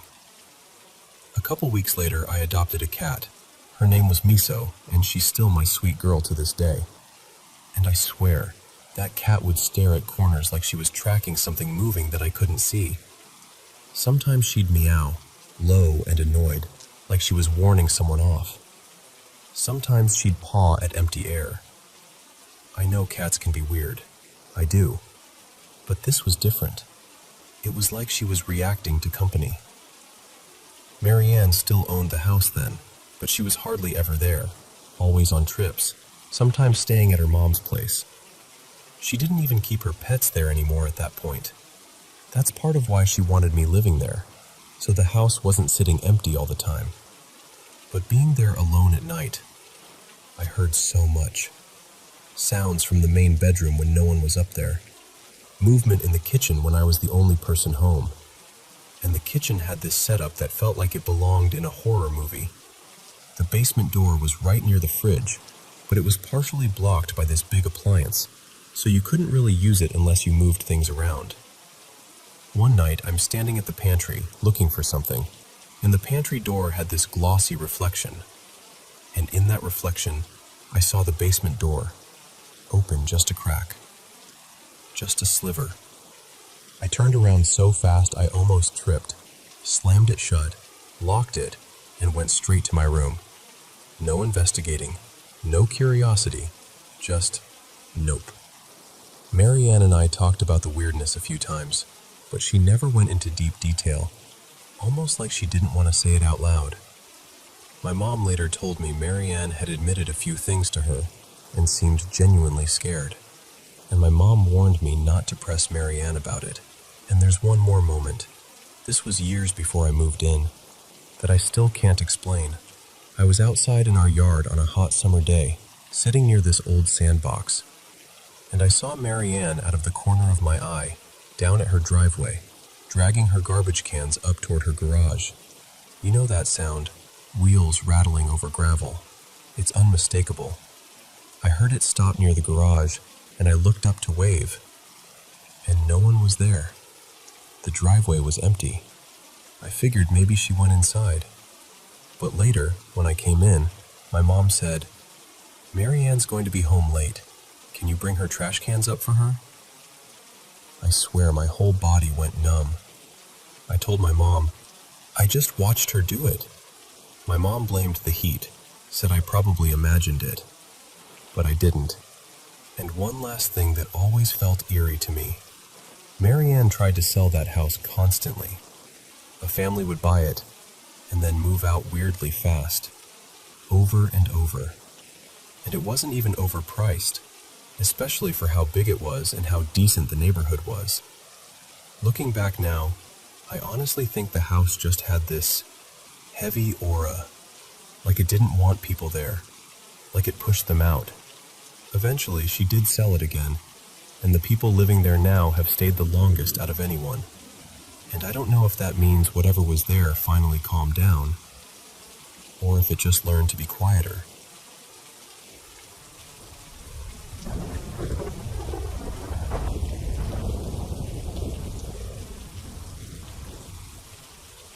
So, this happened when I was in my early 20s, back when I was trying to make it as a real estate agent.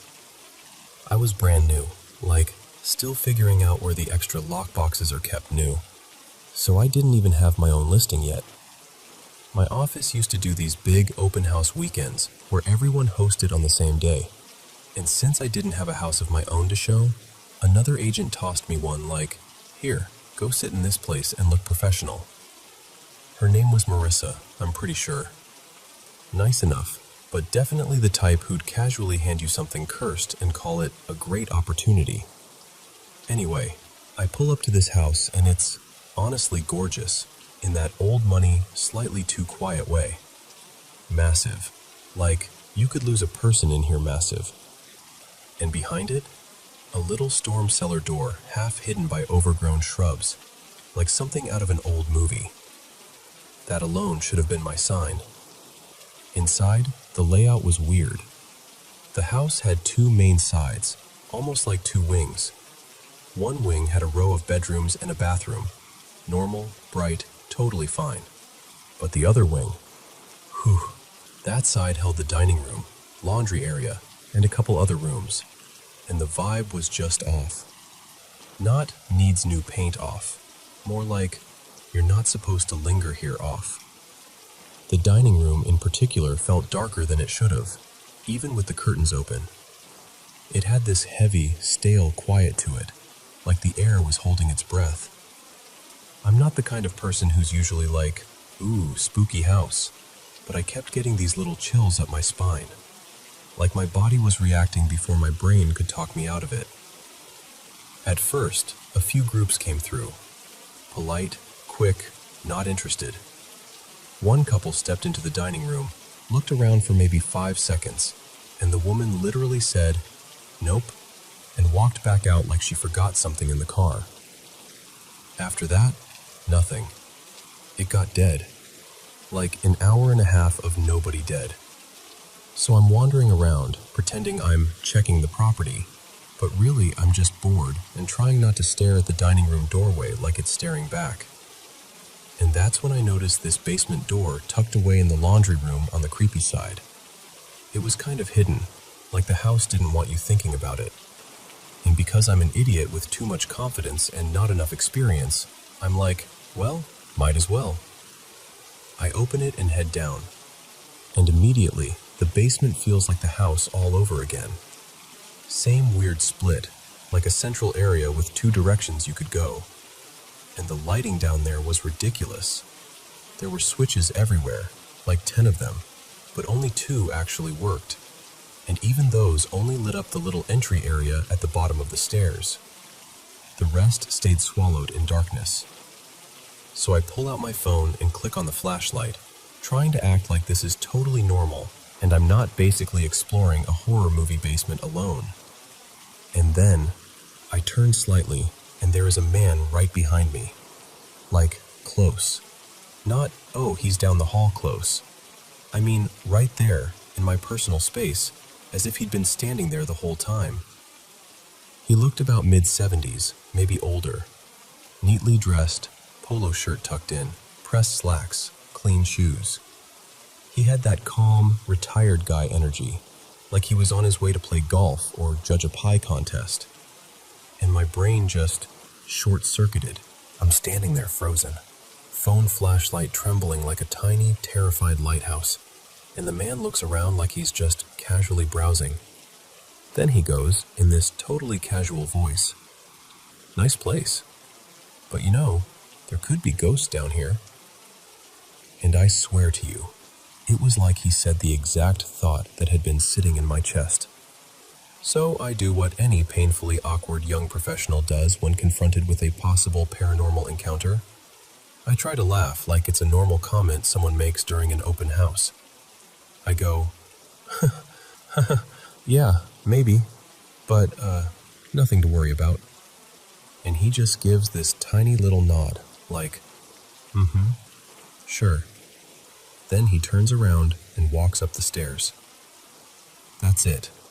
No questions about the house. No, how many square feet? No, is there a HOA? Just ghosts.